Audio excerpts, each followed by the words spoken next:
The Force is light and full of shadows. Before we dive in, check the link in the description if you want exclusive Timelines members-only videos you won't find on YouTube, all on our Patreon. The first thing Anakin Skywalker felt was air in his lungs that didn't burn. He drew breath, a real breath, unmediated by a respirator's mechanized rhythm, and the simple act of it nearly broke him. 23 years. 23 years of every inhalation being a negotiation with machines that kept him alive specifically so he could continue suffering. Every breath in the suit had been a reminder. You failed. You fell. You burned. This breath was clean. He opened his eyes. The meditation chamber of the Jedi Temple surrounded him. Polished stone floors, the scent of incense, morning light streaming through windows that overlooked Coruscant's endless sprawl. He recognized this room. He had meditated here as a Padawan, back when Obi-Wan was still trying to teach him patience, and he was still young enough to believe the Jedi had all the answers. Back when he was 19 years old, Anakin looked down at his hands, both of them, flesh and bone. 5 fingers on each hand, responding to his commands without the quarter-second delay of cybernetic relays. He turned them over slowly, studying the lines on his palms like they were ancient texts written in a language he'd forgotten how to read. The right hand. The one Dooku had taken on Geonosis. The one he'd replaced with mechanics and learned to live without. It was whole, unscarred, real. His throat closed. He pressed his palms together and felt the pressure of skin against skin. The small, bright signal of nerves firing. Sensation traveling up his arms to a brain that had spent 2 decades receiving nothing from his hands except the distant, muted feedback of prosthetics wrapped in synth flesh. He was 23 again. He was also 45. Both truths existed simultaneously in his mind, layered like transparisteel sheets, one life overlaying another. Neither quite real, neither quite dream. He remembered being Darth Vader. Remembered the suit's interior, the constant hiss of the respirator, the way his lungs screamed every time the machines cycled. Remembered hunting Jedi through the smoking ruins of the temple. Remembered Padmé's face as he choked the life from her on Mustafar. Remembered his son's hand reaching for him as Force lightning burned through his systems. And he finally chose the light. He also remembered waking up this morning as Anakin Skywalker, Jedi Knight, recently returned from Christophsis with his new Padawan. His Padawan, Ahsoka. The name hit him like a physical blow. He doubled over, hands bracing against the floor, his breathing rapid and uncontrolled. Ahsoka Tano, 14 years old, eager, reckless, brilliant, alive. The little sister he'd trained and protected, and failed and lost and spent decades mourning because she'd walked away from the Order, and he'd been too broken to follow her. She was alive. Here, now, assigned to him just days ago by Master Yoda, who'd thought a Padawan would teach Anakin responsibility. In the other timeline, it had worked. Not enough. Not soon enough. But it had planted seeds. In the other timeline, he had killed her. Not directly. Not with his own hands. But when Order 66 came down, and the Empire rose and the Inquisitorius began hunting Force sensitives, Ahsoka had been on their list. He'd seen the reports cross his desk, sightings of a Togruta female with white lightsabers engaging Imperial forces on the Outer Rim. He'd known it was her. He'd sent the Grand Inquisitor anyway. The Grand Inquisitor had failed. Ahsoka had survived, but that didn't absolve him. Anakin forced himself upright. Forced his breathing to steady. He reached for the meditation techniques Obi-Wan had drilled into him. Center yourself, release your emotions into the Force, find peace, and felt them slide off his mind like water off Durastale. There was no peace here. There was only the howling void where peace should have been, and the cold certainty that if he didn't change everything, the galaxy would burn again. He stood. His legs were steady beneath him. No nerve damage, no charred muscle tissue held together by cybernetics in sheer spite. He was whole. His body was 23 years old, and perfect, and he wanted to scream at the cruel mercy of it. The door to the meditation chamber opened. Obi-Wan Kenobi stepped through, his face creased with concern. Anakin? You've been in here for 3 hours. The council is waiting for our debrief from Christophsis. Anakin looked at his former master. Obi-Wan was 38 years old, still carrying the weight of the war but not yet broken by it. His hair hadn't grayed.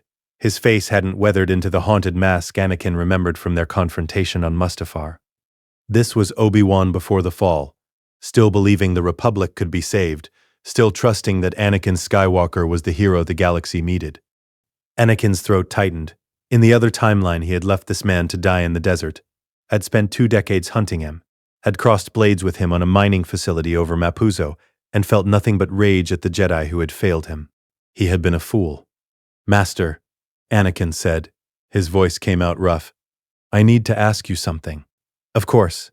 What is it? If you had certain knowledge that someone you trusted was going to betray everything you believed in, would you try to stop them, even if no one else would believe you?" Obi-Wan studied him carefully. "Anakin, what's this about? Just answer the question, please." A long pause. Then, "Yes, I would try, even if I stood alone." Obi-Wan stepped closer, his hand moving to Anakin's shoulder. "But I wouldn't have to stand alone, because I'd tell you, and you'd stand with me. That's what we do." Anakin felt something crack inside his chest, the same thing that had cracked on the second Death Star, when Luke had thrown down his lightsaber and declared himself a Jedi like his father before him.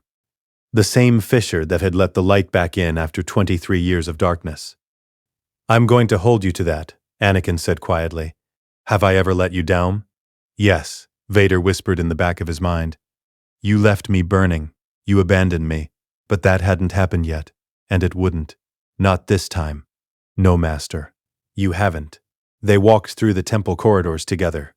Anakin catalogued every detail, the younglings practicing Form I in the training halls, the initiates running past with datapads, the masters discussing philosophy in alcoves designed for quiet contemplation. In 6 months, this would all be ash. Clone troopers would march up these steps and paint the walls with Jedi blood. Children would die screaming. Unless he stopped it.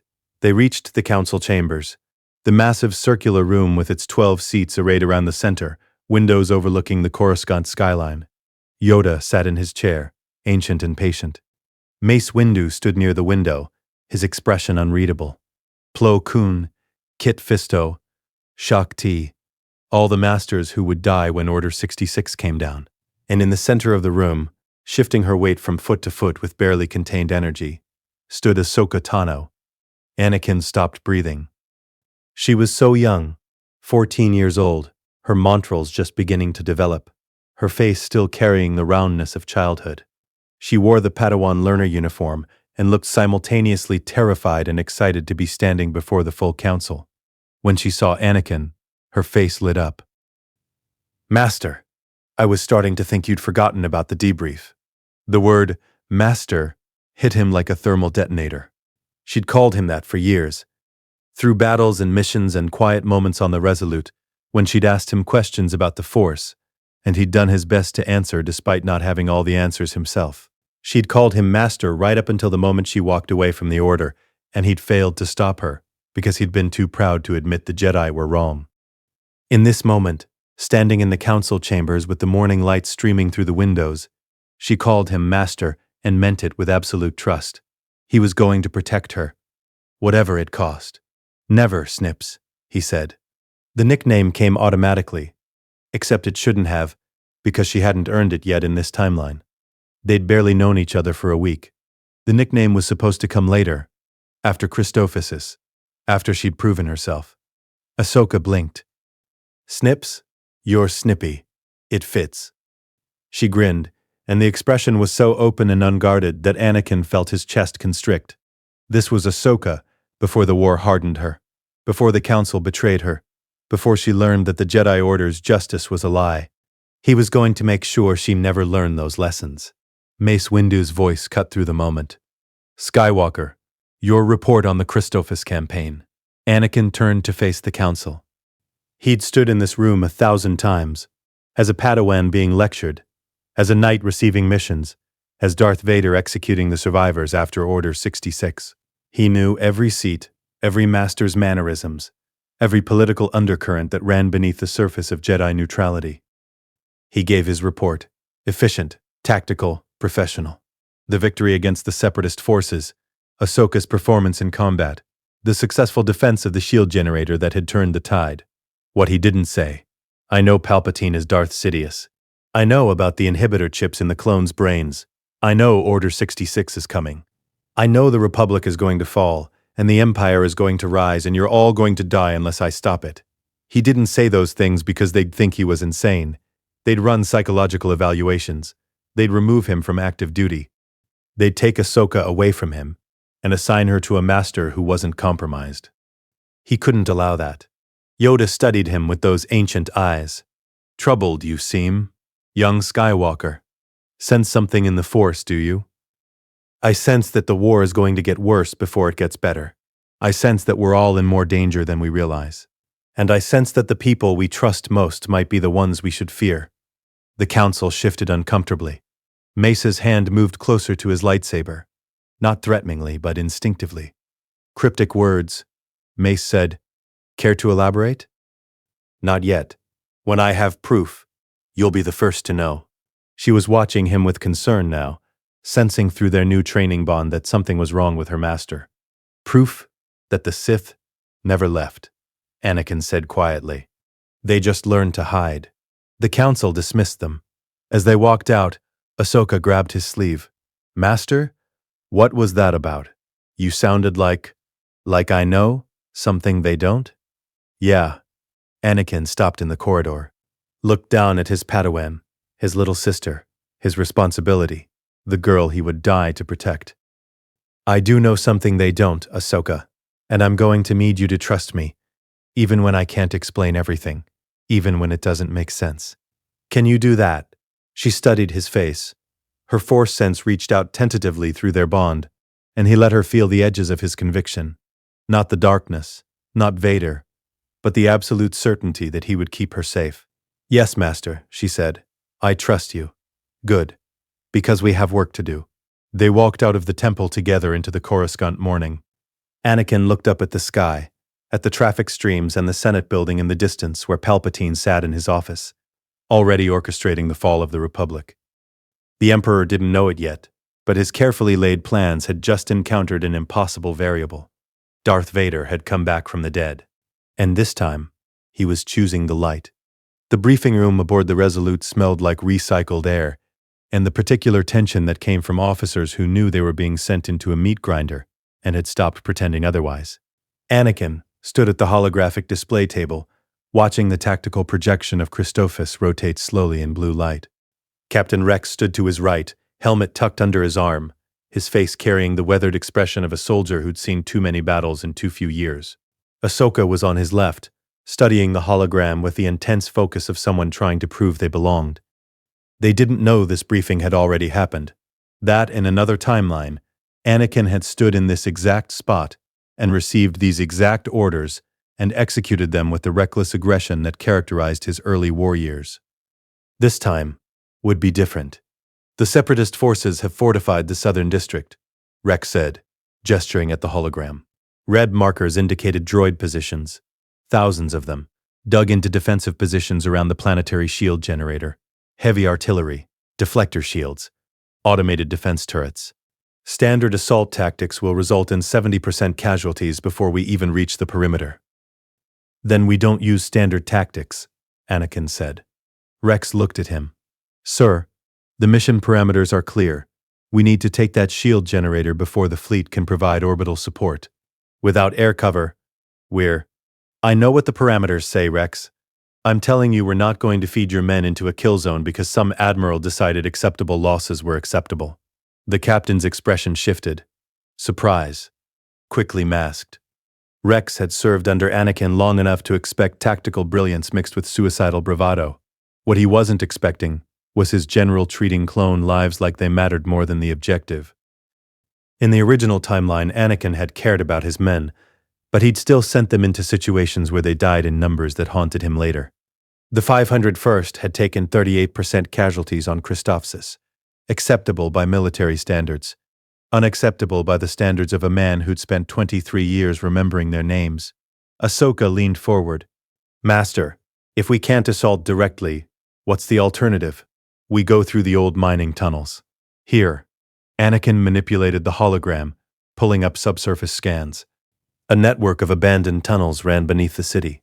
Unstable, partially collapsed, marked on Republic charts as too dangerous for troop movement. He knew they were viable. He'd used them in the other timeline during a secondary operation 3 weeks from now. They'd worked then.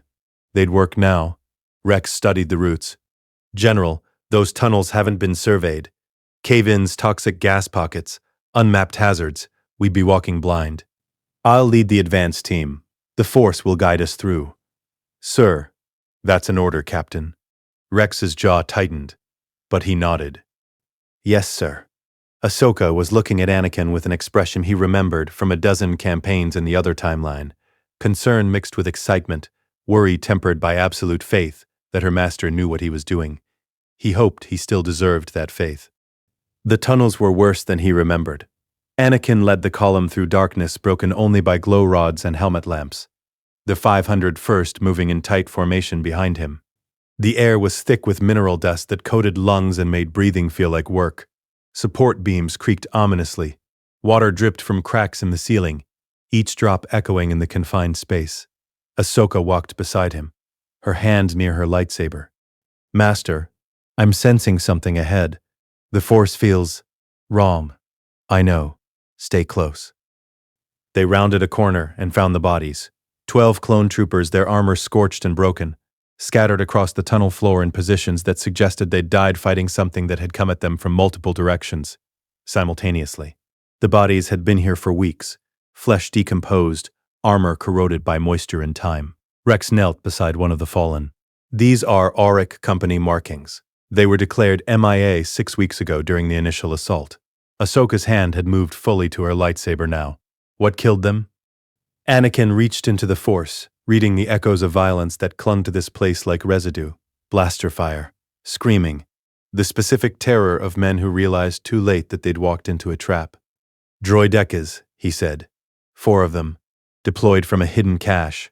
The clones didn't have room to maneuver. It was over in 30 seconds. How do you know that? Because I read the after-action reports 2 decades from now while sitting in the Emperor's throne room, processing casualty statistics with the same emotional investment a droid would bring to inventory management. The Force shows me things, Anakin said instead. We need to move. The cache is still active. I can feel the power cells charging. They moved past the bodies. Anakin made a mental note of their designations, reading them off the corroded armor plates. CT 7819, CT 4290, CT 8891. In the other timeline, these men had been listed as MIA and forgotten. Numbers in a database. Casualties absorbed by the war's vast appetite. Not this time. This time they'd get proper funerals. This time their brothers would know what happened to them. The tunnel opened into a wider chamber. Ancient mining equipment rusted in corners. And along the far wall, exactly where Anakin's memories had placed them, 4 destroyer droids sat in their spherical standby configuration. Inactive. Waiting. Contact, Rex whispered, raising his fist to halt the column. Anakin ignited his lightsaber. The blue blade cast sharp shadows across the chamber. Ahsoka, take the left flank. Rex, suppressing fire on my mark. Nobody dies here. Understood? Yes, sir. They unfolded with mechanical precision, legs extending, shield generators humming to life, twin blaster cannons rotating to track targets, 4 pairs of red photoreceptors locked onto the clone formation. Then they opened fire. The chamber exploded into violence. Blaster bolts filled the air in streams of red death, ricocheting off walls, superheating the already stifling atmosphere. Clone troopers returned fire, their training overriding fear, laying down suppressing volleys that splashed uselessly against Droideka shields. Anakin moved, not the aggressive assault of his younger self, charging forward with Gemso power strikes, overwhelming enemies through sheer ferocity. This was Vader's fighting style. Economical, precise, every movement calculated for maximum efficiency. He deflected incoming fire with minimal blade movement, each parry angled to send bolts back at vulnerable joints and sensor clusters. His left hand extended, and the Force became a weapon, not a battering ram, but a scalpel. One Droideka's shield generator sparked, overloaded by a telekinetic surge focused on a single component. The shield collapsed. Rex's voice cut through the chaos. Shield down on target 3. Concentrate fire. The 501st responded instantly. Concentrated blaster fire tore into the exposed droideka, shredding armor, severing actuators. It collapsed in a shower of sparks. Ahsoka engaged the second droideka from the left, her green blade a blur. She was fast, faster than she had any right to be at 14. But she was fighting with the aggressive confidence of youth. One of the droideka's shots came within centimeters of her head. Anakin felt it through their training bond, felt her spike of fear quickly suppressed. Ahsoka! Sorsu! Defensive form. She adjusted mid-combat, her fighting style shifting from aggressive to defensive, her blade movements tightening into the patient, circular patterns of Form 3. Better. Safer. The third droideka rotated toward the clone formation. Its cannons spun up, preparing to fire into the clustered troopers who had nowhere to go in the confined tunnel. Anakin reached out with the Force and crushed. Not the droideka, the ceiling above it. Tons of rock and metal came down in a controlled collapse, burying the war machine before it could fire. Dust exploded outward, coating everyone in a gray film. The fourth droideka tried to retreat, rolling back into its spear configuration. It didn't make it 3 meters before Ahsoka's blade found the gap between its shield projector and main chassis. One precise thrust, and the droid sparked, shuddered, and died. Silence crashed back into the chamber, broken only by heavy breathing and the settling of dust. Rex moved through the wreckage, confirming kills, all targets neutralized. 0 casualties. Anakin felt those words settle into his chest like a promise kept. In the other timeline, this ambush had killed 8 men, good soldiers. Men with names and personalities and the same face repeated across 3 million bodies. This time, they were all going home. Ahsoka deactivated her lightsaber and moved to Anakin's side. Master, that was incredible. The way you brought down the ceiling, I've never seen anyone use the Force like that in combat. You will, with practice. He looked at her, this young Padawan who trusted him absolutely. You did well. Your defensive transition was clean. The expression was so open, so genuinely happy at his approval, that something in Anakin's chest twisted. In the other timeline, he'd praised her like this 100 times. And then he'd failed her so completely that she'd walked away from everything she'd ever known. Never again. Rex approached, his helmet still off, his face thoughtful. General, we should reach the shield generator in another click. But I need to ask, how did you know about the droideka cache? I told you. The Force, sir. With respect, the Force doesn't give tactical intelligence down to specific unit placements and equipment specifications. Anakin met the captain's eyes. Rex was smart. Too smart.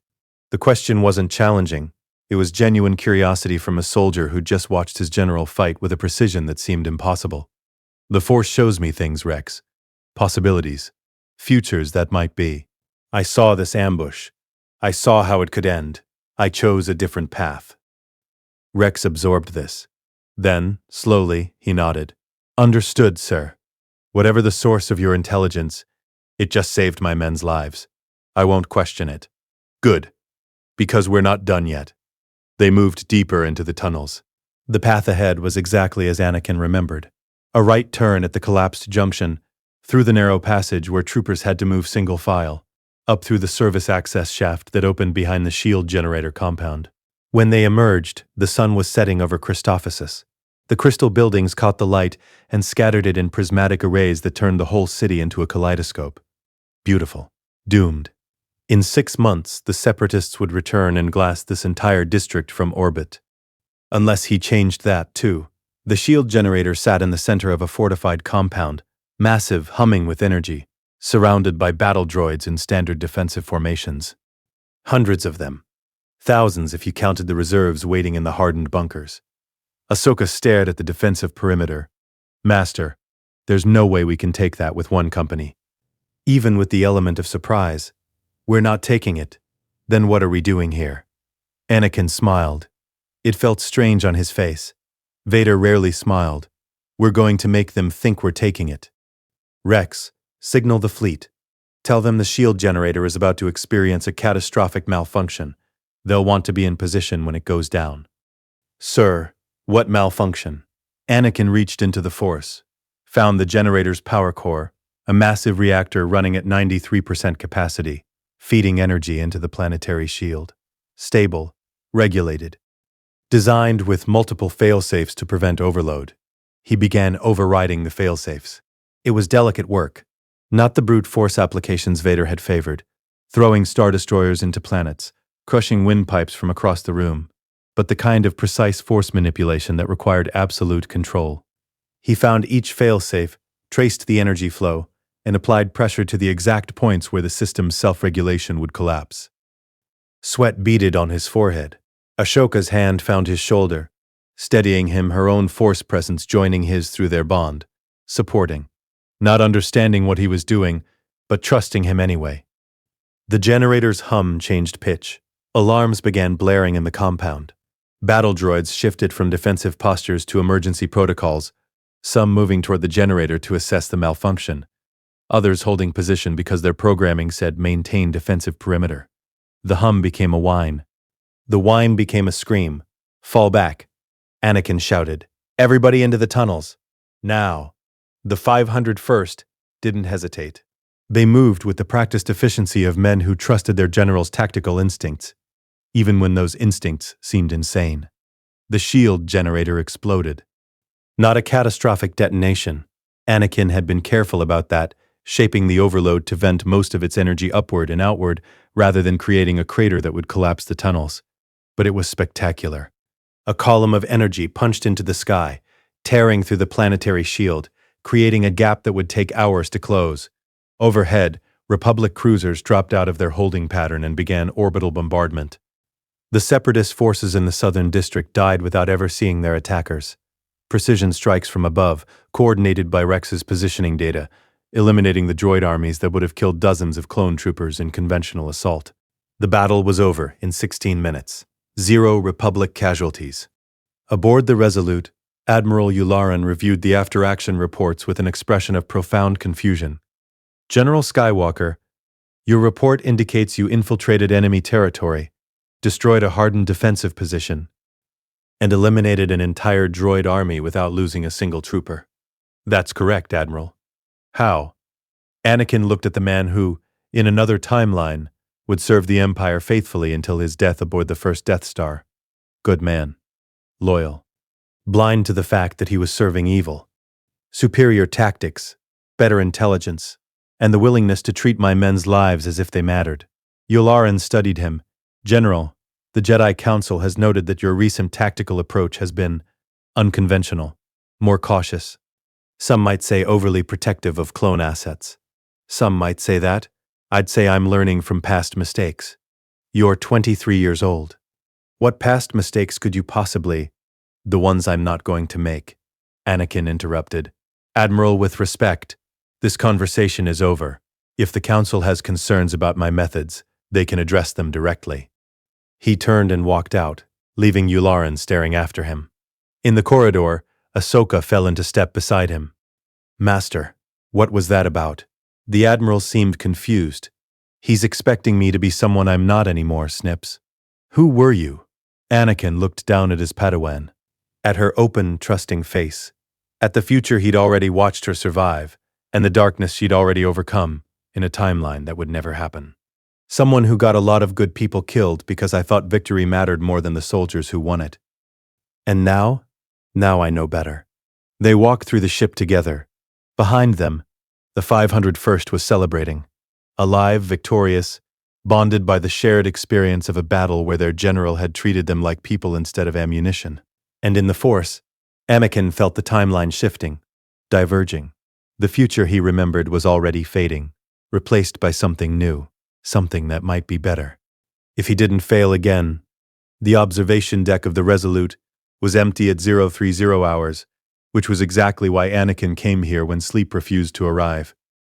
He stood at the viewport, watching hyperspace stream past in blue-white ribbons of distorted light. The ship was en route back to Coruscant. 3 days transit.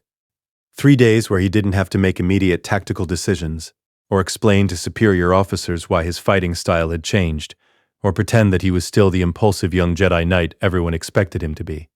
3 days to figure out how to stop an empire before it could begin. The door hissed open behind him.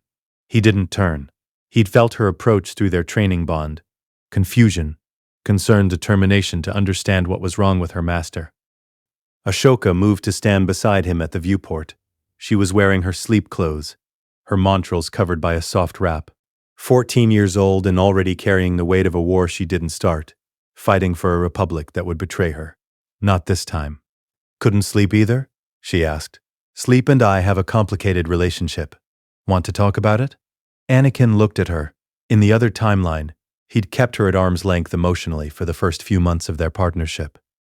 The Jedi taught non-attachment, and he'd tried, unsuccessfully, to maintain appropriate Master Padawan distance while simultaneously caring about her more than the code allowed. It had been a stupid dance, one that hurt them both. How much do you know about the Sith? He asked, instead of answering her question. Ahsoka blinked at the subject change. Just what they taught us in the temple. Ancient enemy of the Jedi. Destroyed 1,000 years ago by their own infighting. Why? Because the Jedi are wrong about that. The Sith didn't die. They went into hiding, learned patience, and they've been orchestrating events from the shadows ever since. Master, that sounds like conspiracy theory. The Council. The Council is blind. The words came out harder than he intended. He softened his tone. Not malicious, not corrupt, just unable to see what's right in front of them because they're so certain they already know the truth. And you can see it, whatever this truth is? Anakin turned to face her fully. Ahsoka, I need to tell you something. Something that's going to sound impossible, but I need you to listen. Really listen. Before you decide I've lost my mind. Her hand moved instinctively toward her lightsaber. Not drawing it. Just seeking the comfort of its presence. Master, you're scaring me. Good. You should be scared. We all should be. Because we're living in the last days of the Republic, and unless we change course, everything the Jedi have built for 1,000 generations is going to burn. He took a breath, reaching for words to explain the unexplainable. I've lived this before, Snips. Not as a vision. Not as a Force premonition. I've lived it. 23 years in a timeline that hasn't happened yet. 23 years where I fell to the dark side, where I became a Sith Lord called Darth Vader, where I helped destroy everything I'd ever loved. Ahsoka's eyes widened. Her Force sense reached out through their bond, probing, searching for deception or madness. What she found made her go very still. You believe this, she whispered. You actually believe you lived another life. I don't believe it. I know it. The same way I know your fighting style favors aggressive Ataru sequences. The same way I know Rex's designation number is CT. 756. Even though I've never asked him. The same way I know that in 6 months the Jedi Temple is going to burn and the clones are going to turn on us, and the Republic is going to become an empire. That's impossible. Is it? Reach into the Force. Really reach. Tell me what you feel when you look at the future. He watched her close her eyes, her young face concentrating, her Force sense extending forward through time, in the way Padawans were taught during precognition training. He saw the exact moment she touched the edges of what was coming. Her face went pale, her breathing quickened. There's darkness. So much darkness. And fire. And... She opened her eyes, stumbling back from the viewport. Master, what was that? The future that's trying to happen. The one I'm going to prevent. How? By protecting you. By saving the clones. By exposing the Sith Lord who's been pulling the strings. He paused. By not making the same mistakes I made the first time. Ahsoka was trembling now. Not from fear. From the weight of information that rewrote her understanding of reality. If what you're saying is true, if you really lived this other timeline, then you know things. About me. About what happens to me. Anakin looked at this girl who would grow into one of the most formidable Force users in the galaxy, who would walk away from the Jedi Order after they betrayed her, who would survive Order 66 and the Empire and decades of hiding, who would confront Darth Vader on Malachor and crack his helmet and see the face of her former master and choose to walk away rather than kill him. You become extraordinary, he said quietly. Brave, skilled, independent. You survive things that would break most Jedi. And when the Order shows its true face, when they accuse you of a crime you didn't commit and turn their backs on you, you walk away. You choose yourself over their dogma. I leave the Order? In the other timeline, yes. The Council frames you for a terrorist bombing. They expel you without trial. Obi-Wan and I prove your innocence. but the damage is done. You can't trust them anymore. So you leave. Ahsoka's hands clenched into fists. And you just let me go? The accusation in her voice cut deep, deeper than a lightsaber wound. I tried to convince you to stay. I gave you your lightsabers back and told you that you were a greater Jedi than I could ever be. And then I watched you walk away because I was too much of a coward to walk away with you. Why didn't you? Because I was afraid. Afraid of losing my position. Afraid of what Padme would think if I abandoned the Order. Afraid that without the Jedi to tell me who I was, I'd become something worse. He laughed bitterly. Turned out I became something worse anyway. Ahsoka moved closer. Her hand found his arm. Master, that timeline doesn't exist anymore. You said so yourself. You're changing things. I'm trying to, but changing the future means making different choices now. Which is why I need to tell you something. He looked down at her, meeting her eyes. Ahsoka Tano, you are not just my Padawan.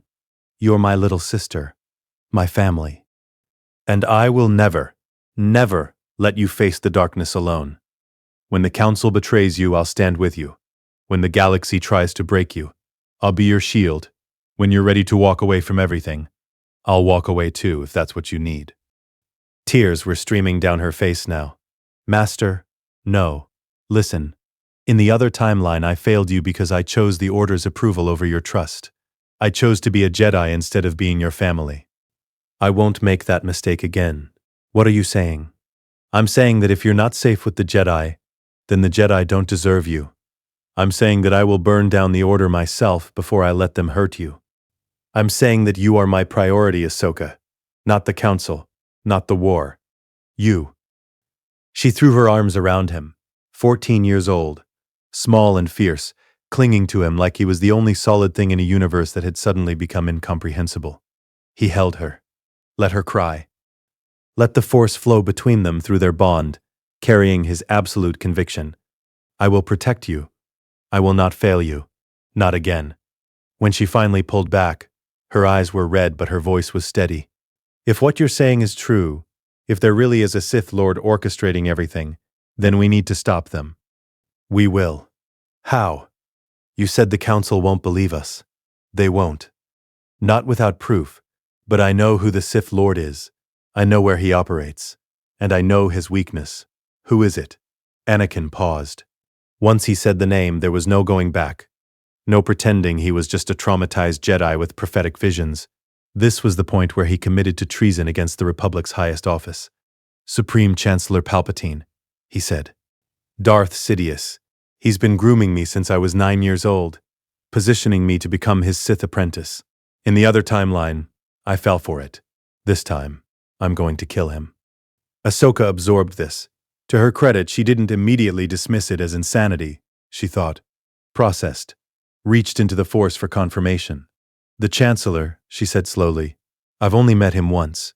But when I did, something felt wrong, like he was wearing a mask. He is.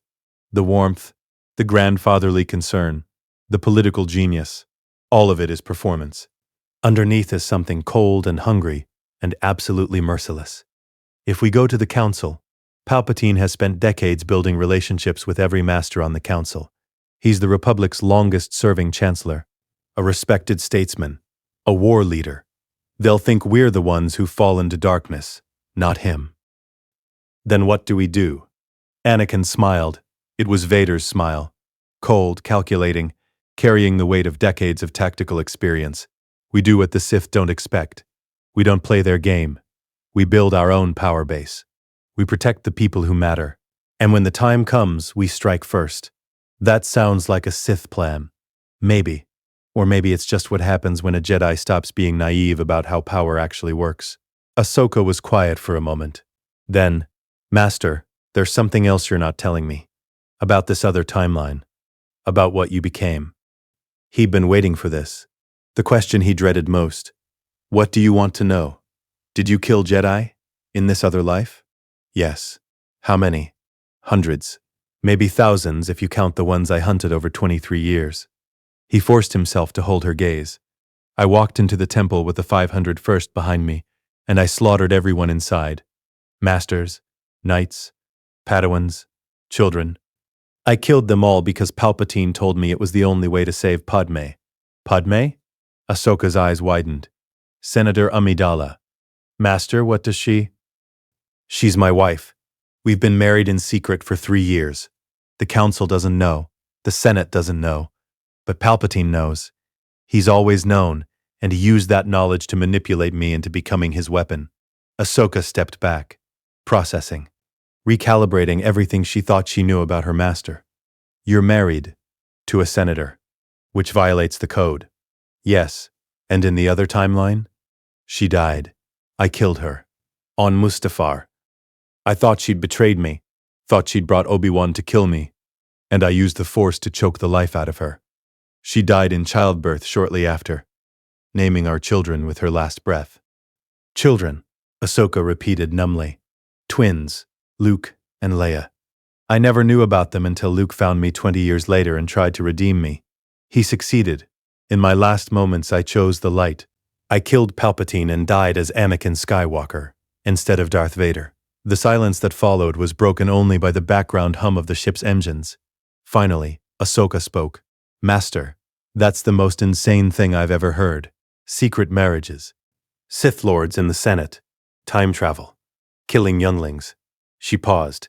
And I believe you. Why? Because you're terrified. I can feel it through our bond. You're not afraid of dying. You're not afraid of the Sith. You're afraid of becoming that person again. Of failing the people you love. She moved closer. And because the Anakin Skywalker I've known for a week wouldn't have the kind of pain in his eyes that only comes from living through hell. He felt something break inside his chest. Relief. Gratitude. The overwhelming weight of not having to carry this alone anymore. Thank you, he said quietly, for believing me. Don't thank me yet. We still have to stop a Sith Lord, save the Republic, and keep you from becoming a mass murderer. She managed a weak smile. Just another day in the Grand Army of the Republic. Good, like something the man he used to be would have done. Come on, Snips. We should get some sleep. Tomorrow we dock at Coruscant. And then I introduce you to Padme. If we're doing this, if we're really going to fight the Sith, then you need to know everyone on our side. They walked back toward the crew quarters together.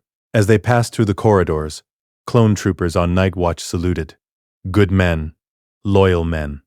Men who in 6 months would have inhibitor chips activated and would turn on their Jedi generals without hesitation. Not this time. Anakin had already made arrangements with Rex, quiet conversations about hypothetical brain implants, about theoretical command protocols that might override free will. Rex was smart enough to read between the lines. When they reached Ahsoka's quarters, she paused at the door. Master, one more thing. This other timeline. Did we ever reconcile? Before the end? Anakin thought of Malachor, of Ahsoka walking into the Sith temple and confronting Darth Vader, of his helmet cracking, revealing his scarred face, of her voice saying Anakin with such profound grief. We saw each other once, he said. On Malachor, you cracked my helmet. Saw my face. I tried to kill you. You chose to let me live. He paused. I think, in that moment, we both understood that the Master and Padawan we'd been were dead. All that was left was grief. That's not going to happen this time. No. This time I'm going to be the Master you deserve. I promise you that, Ahsoka. On everything I am, everything I was, everything I'll never become again. I promise. Stepped into her quarters. The door started to close, then paused. Master? Yes? I'm glad you came back. Whatever you had to go through to get here. I'm glad. The door closed. Anakin stood in the corridor, feeling the weight of her trust settle onto his shoulders like armor. He'd been given an impossible gift. A second chance. A chance to save his Padawan, his wife, his unborn children. A chance to stop the Sith and end the war and prevent the Empire. All he had to do was not fail. Again, he walked to his own quarters, mind already planning the next moves. Palpatine would want a meeting. He always did after Anakin returned from successful campaigns. The Chancellor would employ his usual tactics: praise, subtle manipulation, attempts to isolate Anakin from the Council. This time, Anakin would be ready. This time, he was playing a longer game. This time, Darth Vader was going to win. By choosing the light. The medical bay aboard the Resolute smelled like Bacta and antiseptic, a sterile combination that always made Anakin think of the countless hours he'd spent in similar rooms after battles that should have killed him, but didn't. Rex stood beside the examination table, his helmet under his arm, his face carefully neutral in the way that meant he was processing information he didn't like. Sir, with respect, what you're asking sounds like sedition. It's worse than sedition, Captain. It's treason against the Republic's highest office. Anakin gestured to the holographic display between them, a schematic of the human brain, annotated with Camino and medical data. But it's also the only way to save your men's lives.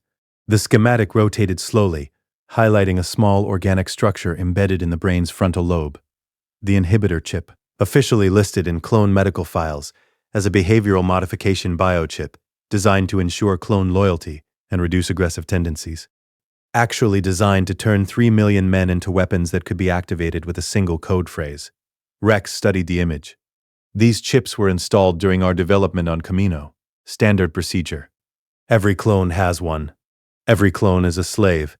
Anakin corrected. That chip isn't there to make you loyal. It's there to make you obedient. Specifically, to make you obey Order 66, which is, execute all Jedi. No questions. No hesitation. No mercy. Anakin pulled up another file, clone behavioral data from his own memories, transcribed into a format that looked like intelligence reports. When the order is transmitted, the chip activates. It suppresses your ability to resist the command, makes killing Jedi feel like following legitimate military protocol instead of murdering the generals you've served beside for years. Rex's jaw tightened. That's impossible. The Kaminoans wouldn't. The Kaminoans did exactly what they were paid to do. They created an army for the Republic. They just didn't mention that the army came with a remote kill switch controlled by the Sith Lord orchestrating this war. The captain's hand moved to his sidearm, not drawing it, just seeking the comfort of a weapon. A tell that he was considering whether his general had lost his mind and needed to be restrained for his own safety. Anakin had expected this. He'd lived through Rex's loyalty too many times to doubt it. But loyalty cut both ways.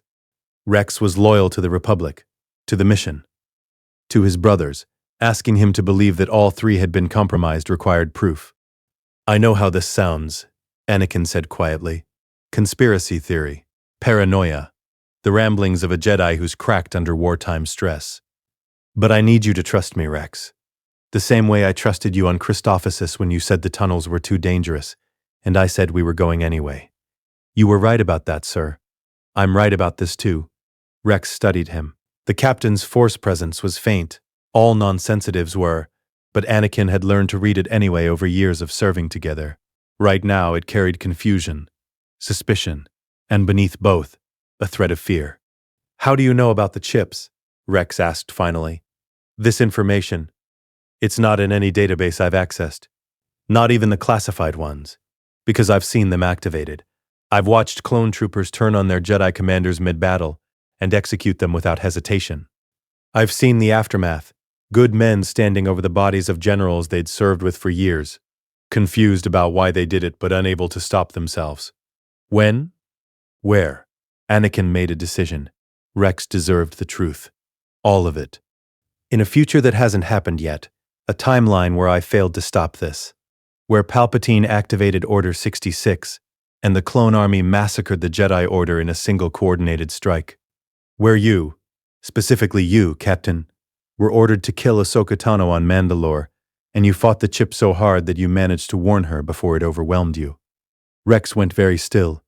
Sir, that's not possible. Time travel through the Force. The Mortis gods. The world between worlds. Call it whatever you want. The fact is, I've lived 23 years past this moment. I know what's coming, and I'm going to stop it. The captain was silent for a long moment. Then, if what you're saying is true, if the chips are real and can be activated remotely, then every clone in the Grand Army is a walking time bomb. All of them. 3 million men. We start with the 500 first. Your men, the ones I trust most. Anakin pulled up another file, surgical procedures, recovery protocols, risk assessments. The operation is delicate but survivable. I've already spoken with the medical staff. They're prepared to begin immediately. You've already. Rex's expression hardened. Sir, you're talking about brain surgery on my entire battalion without authorization from Republic Medical Command or GAR Command. That's not just treason. That's saving their lives. Anakin stepped closer. Rex, I need you to understand something. In the other timeline, you and I served together for years. You became more than my subordinate. You became my friend. One of the few people I trusted absolutely.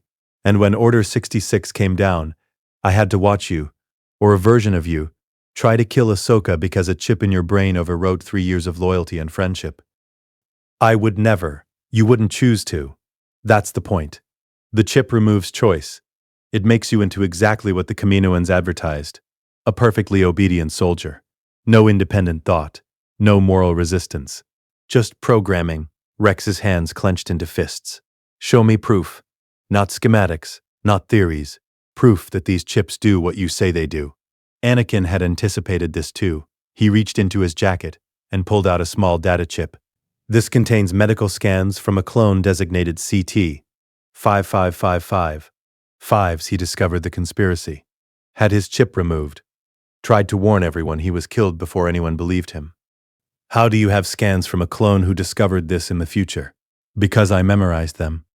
The same way I memorized tactical data and ship specifications and the faces of every clone who died under my command. Anakin slotted the chip into the holoprojector. These are reconstructed from memory, but they're accurate. The scan appeared, a detailed medical image showing the chip's location, its neural connections, the way it interfaced with the brain's command centers. Rex studied it with the intensity of a man whose entire understanding of his existence was being challenged. If I agree to this, Rex said slowly, if I let you operate on my men, and you're wrong, if the chips are just behavioral regulators and removing them causes brain damage or death, then I've helped you kill my own brothers. And if I'm right, and you don't let me remove them, then you'll kill Jedi, including Ahsoka, including me. And you'll spend whatever time you have left wondering why you did it. Anakin could see the war playing out behind his eyelids. Duty versus survival, loyalty to the Republic versus loyalty to his brothers, the comfortable certainty of following orders versus the terrifying responsibility of making his own choices. Finally, Rex opened his eyes. I'll volunteer first, he said. You operate on me. If I survive with my cognitive functions intact, then we proceed with the rest of the 500 first. If I don't, he paused. If I don't, you tell my men that I ordered you to stop. Anakin felt something in his chest tighten. This was the Rex he remembered. The man who would put himself between his brothers and any threat. The soldier who valued his men's lives more than his own. You don't have to do this, Rex. I can start with volunteers who... No, sir. If you're asking my men to trust you with their brains, then I go first. That's how command works. There was no arguing with that tone. Anakin had tried before, in other situations, and always failed. Okay, we do it now, before you have time to reconsider. The surgical suite was smaller than Anakin would have liked. 2 medical droids, a Kaminoan-trained surgeon named Dr. Knoll, and enough monitoring equipment to fill a cruiser's medical bay. Rex lay on the table, his head locked in a stabilization frame. He'd refused sedation, wanted to be conscious for the procedure, wanted to be able to tell them if something went wrong. Stubborn, loyal, exactly the kind of man who would fight an inhibitor chip through sheer force of will, and almost win. Dr. Knoll reviewed the scans one final time. General Skywalker, I must state for the record that this procedure is highly experimental. The chip's integration with Captain Rex's neural tissue is extensive. Removing it could cause permanent damage to his motor functions, memory centers, or personality matrix. Noted, Doctor. Proceed anyway. The surgical laser engaged. Anakin watched through the Force, his awareness sinking into Rex's brain, tracking the chip's neural connections, guiding the surgeon's hand with telepathic precision. The chip was smaller than he'd expected. Organic, living tissue that had grown into Rex's brain over years of development. Removing it was like trying to extract roots from soil without damaging the surrounding earth. Rex's vitals spiked. The monitors screamed warnings. His neural activity is destabilizing, Dr. Knoll said. We need to abort. No. Anakin's hand moved to Rex's temple. He poured force energy into the captain. Not healing, not exactly, but stabilization. holding the damaged tissue together while the surgeon worked. He felt the moment the chip came free, felt the absence where it had been, felt Rex's mind recoil from the sudden void and then, slowly, cautiously, expand to fill it. The monitors stabilized. Rex's eyes opened. "Captain?" Dr. Knoll leaned over him. "Can you hear me? Do you know where you are?" Rex's mouth moved. His voice came out hoarse. "I'm on the Resolute. Medical bay. You just removed something from my brain." "Do you remember why?" "Because the general said I'm a slave." Rex's eyes found Anakin. "Because there's a chip in my head that would have made me kill Jedi." Knoll ran through a series of cognitive tests. Memory recall, motor function, speech patterns, all normal. Better than normal, actually. Rex seemed sharper, more present. When the tests were complete, the surgeon removed the stabilization frame. Rex sat up slowly, his hand moving to his head where a small incision marked the surgery site. "How do you feel?" Anakin asked. "Different. Like there was something pressing down on my thoughts and now it's gone." Rex looked at his hands, flexed his fingers. "I can think more clearly. Questions I never asked because they seemed wrong to ask. They don't seem wrong anymore."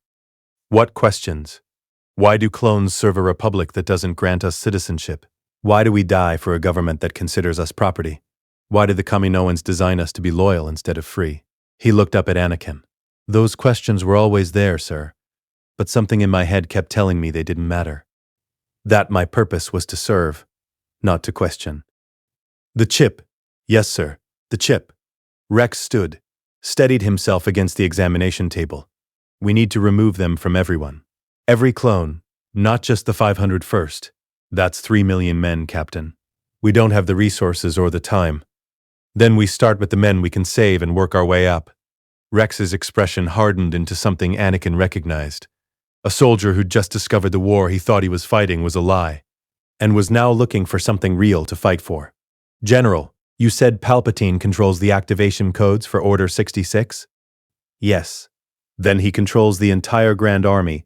Every battle we fight, every planet we defend, it's all in service of his plan to destroy the Jedi. We're not soldiers. We're weapons waiting to be fired." "Not anymore." "Not you." Rex touched the incision site again. "We need to document this, record the procedure, create a protocol that other medical staff can follow. Make it so that any clone who wants the chip removed can get it done. The Republic won't authorize that. They'll call it mutiny." "Then we do it anyway, sir. Quietly. One battalion at a time. One brother at a time. Until every clone in this army has a choice about who they serve and why." This was the Rex he remembered. The captain who would become a rebel. Who would fight for clone rights. Who would spend the rest of his life trying to save his brothers from the Empire's control. Agreed. But we need to be careful. If Palpatine finds out we're removing the chips, he'll accelerate his timeline, activate Order 66 before we can save enough men to resist it. Rex nodded. "We operate in secret. Use medical leave as cover. Spread the word through trusted officers only." Cody, Bly, Wolf, Fox. Fox serves directly under Palpatine in the Coruscant Guard. He's compromised. Anakin's chest tightened. Commander Fox. In the other timeline, Fox had been the one to gun down Fives when the clone tried to warn everyone about the chips, had been one of the first to execute Order 66 when it came down. We avoid Fox, focus on the commanders who spend more time with Jedi than with politicians. Understood, sir. Rex straightened to attention. Permission to address the men? They deserve to know what's happening. Granted, but Rex, make it clear this is voluntary. Any clone who wants to keep their chip, that's their choice. Why would anyone choose to keep it? Because the chip makes them feel safe. Because choosing for yourself is terrifying. Anakin paused. And because we need to respect their agency. Otherwise, we're just replacing one form of control with another. Rex absorbed this, then nodded. I'll make it clear. Their choice. Their bodies. The captain left to address the 501st. Anakin remained in the medical bay, staring at the small organic chip that Dr. Knoll had placed in a specimen container. Such a tiny thing, barely the size of a thumbnail, yet capable of overriding free will, of turning loyal soldiers into executioners, of destroying a republic from within using the very army created to defend it. He reached out with the force and crushed it. The chip disintegrated into powder. Harmless now. One weapon neutralized. 3 million to go. Dr. Noel watched him. General, what you're doing? Removing these chips without authorization. The Republic could court-martial you, strip your rank, imprison you. Only if they find out. And when they do? Anakin smiled. It was Vader's smile, cold, certain, carrying the weight of a man who had already calculated the costs and accepted them. Then I'll deal with it, the same way I deal with everything else that tries to hurt the people I'm sworn to protect. 3 days later, the Resolute docked at Coruscant. Of the 501st's 512 combat-effective clones, 491 had volunteered for chip removal. The remaining 21 chose to keep their chips, some out of fear, some out of loyalty to the Republic's vision of them, some simply because they didn't believe the conspiracy was real. Anakin respected their choice. Hated it, but respected it. The 491 who'd been freed walked differently now, spoke differently, asked questions, made jokes that weren't in their standard behavioral patterns, looked at their Jedi generals with something that went beyond programmed loyalty. They looked at them with choice. Rex stood beside Anakin at the viewport, as Coruscant grew larger in their approach vector. The men are asking questions, sir, about the war, about our purpose, about why we're fighting. What are you telling them? That we fight because brothers are still enslaved. That we fight because the Republic, for all its flaws, is still worth defending. And that we fight because you gave us the choice to fight, instead of programming us to fight. That's a good answer. Is it true? Anakin looked at him. Do you want the truth, Rex? Or the comfortable lie? Always truth, sir. The Senate is corrupt, and we're fighting a war orchestrated by a Sith Lord who's been manipulating both sides since the beginning. There is no good answer. There is no clean victory. There is only choosing which betrayal you can live with. Rex absorbed this. And you chose us, the clones. I chose the people who deserve freedom, which includes you and your brothers. Anakin paused. In the other timeline, I didn't make that choice. I chose power. I chose fear. And it cost me everything that mattered. You're not that person anymore, sir. No. I'm worse. Anakin smiled grimly. I'm that person with foreknowledge and a vendetta, which makes me very dangerous to the people who think they control this war. Below, the planet-wide city sprawled in every direction, a civilization so dense it had consumed its entire world. Somewhere down there, Palpatine sat in his chancellor's office, orchestrating the fall of the Republic. Somewhere down there, Padme was waiting for Anakin to come home. Somewhere down there, the future was still unwritten, and Anakin Skywalker, Darth Vader, the Chosen One, the man who had lived 2 lives and died once, was going to make sure that future didn't include an empire. Prepare the men for disembarkation, Anakin said. And Rex, spread the word quietly. Any clone who wants freedom, we'll give it to them. 1 chip at a time. Yes, sir. And General? Yes. Thank you for giving us ourselves back. Anakin watched the city rise to meet them and thought about all the choices ahead. The battles to fight. The Sith to kill. The Empire to prevent. Don't thank me yet, Captain. We're just getting started. The Senate office building loomed against Coruscant's afternoon sky like a monument to bureaucratic ambition, all polished stone and transparent steel, designed to project power while maintaining the illusion of democratic accessibility. Anakin hated it.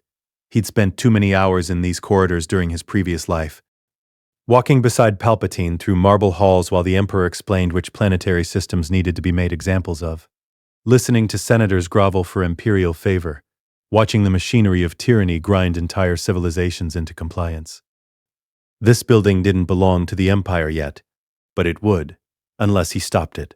Master, you're broadcasting discomfort through our bond.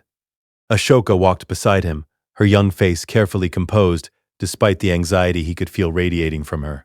The Chancellor requested this meeting. It's supposed to be an honor. What kind of trap could, the kind that's been sprung on me before? Anakin kept his voice low as they passed Senate guards in their ceremonial blue armor. Palpatine's weapon isn't Force lightning or a lightsaber. It's words. He makes you trust him. Makes you think he understands you better than anyone else. And by the time you realize what he's done, you're already his. They reached the turbo lift that would take them to the executive level. The doors opened. Empty. Anakin gestured for Ahsoka to enter first, then followed, keeping himself between her and the corridor. The gesture wasn't lost on her. "Master, I can protect myself." "I know. Humor me anyway." The lift ascended in silence. Anakin reached into the Force, extending his awareness through the building. He found Palpatine's presence immediately, a void wrapped in warmth, darkness disguised as light, the specific signature of a Sith Lord who'd spent decades perfecting his mask. He also felt something else, something wrong with the Force itself on this level, a distortion, a pressure that pushed against his senses, like psychological weight. The dark side, concentrated, deliberate. Palpatine had been practicing here, using his office as a Sith sanctum while surrounded by senators and guards who had no idea they were working meters away from a practitioner of the most forbidden Force techniques in the galaxy. The lift doors opened. 2 red guards flanked the entrance to Palpatine's office, elite soldiers in crimson armor carrying Force pikes. They didn't acknowledge Anakin or Ahsoka. Didn't move, just stood at attention like statues designed to intimidate visitors. In the other timeline, these guards had become the Emperor's royal guard, fanatically loyal, enhanced through Sith alchemy, trained to kill Jedi. Right now, they were just soldiers doing their duty. The office doors opened before Anakin could announce their arrival. "Anakin, my boy, come in, come in." Palpatine's voice carried the warm, grandfatherly tone that had fooled the galaxy for decades. "And you must be young Ahsoka Tano. I've heard remarkable things about your performance on Christophsis." The Chancellor stood behind his desk, arms spread in welcome. He wore the deep red robes of his office, his face arranged in an expression of benevolent interest. Everything about his posture said, "I am a kind old man who cares about you." Everything about his Force presence said Predator. Anakin stepped into the office, cataloged the space with tactical precision. The curved desk, ironwood, expensive, positioned to give Palpatine the high ground psychologically.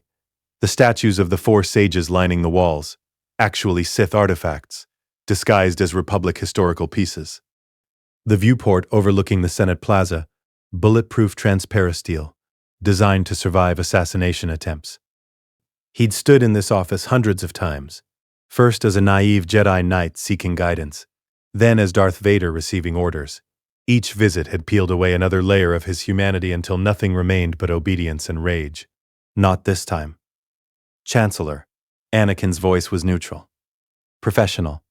The tone of a soldier addressing a superior officer rather than a trusted mentor. "You requested our presence?" Palpatine's smile didn't waver, but something flickered behind his eyes. Surprise. Calculation. He'd been expecting warmth and deference. Instead, he was getting military courtesy. "Indeed. I wanted to congratulate you personally on your victory. The reports from Christophsis are quite impressive. 0 casualties among your men, unprecedented in modern warfare." He moved around the desk, approaching slowly.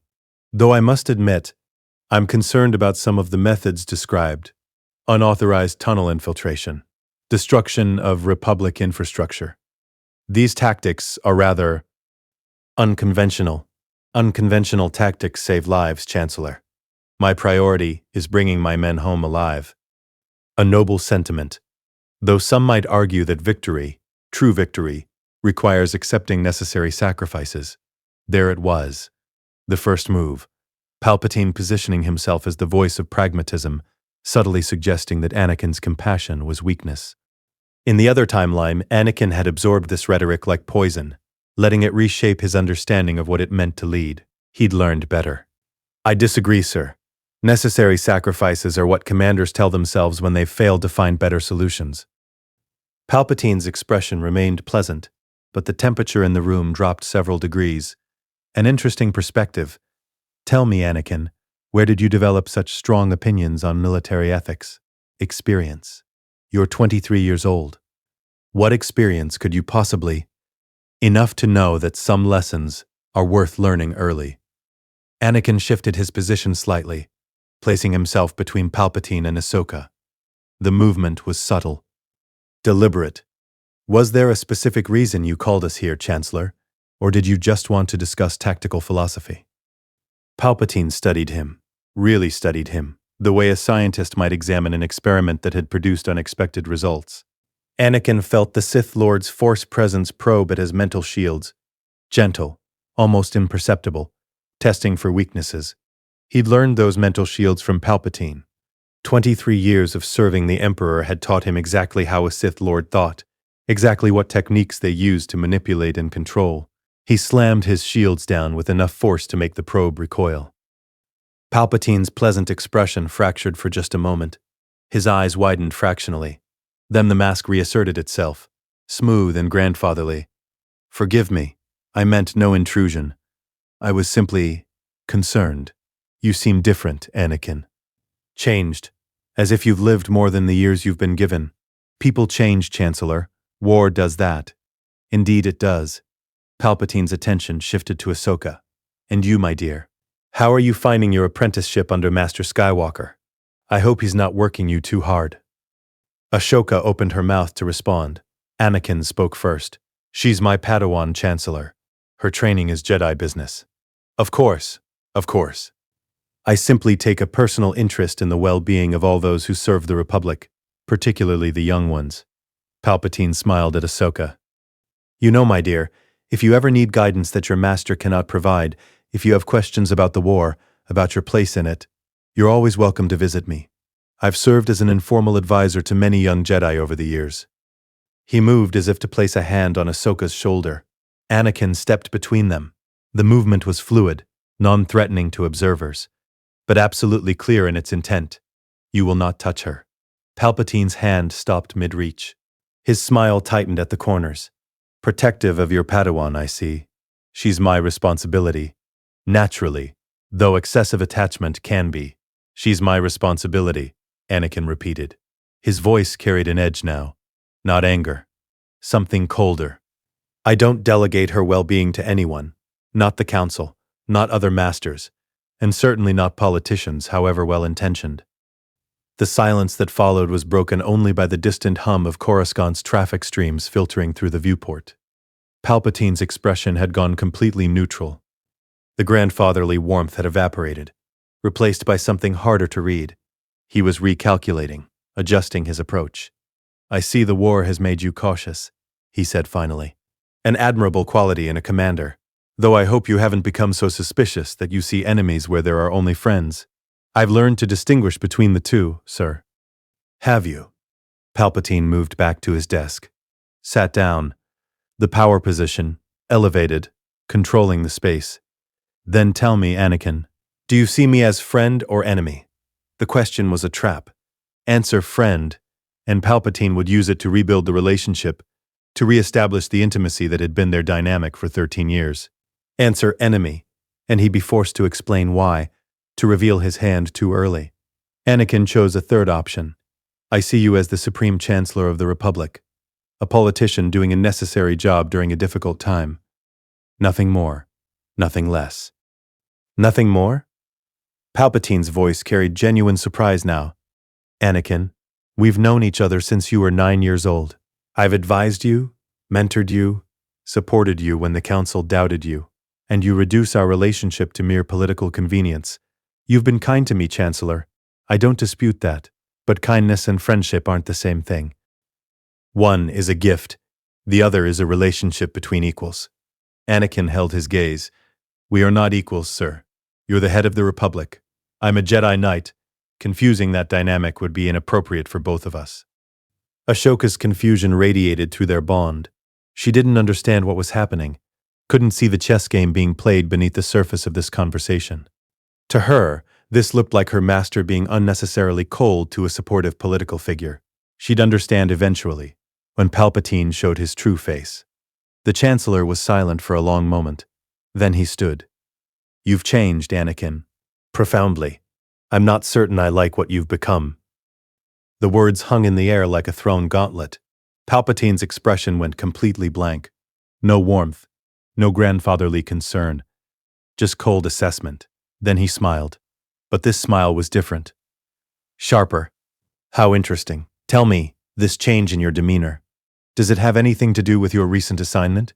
With young Ahsoka?" He was fishing, trying to find leverage.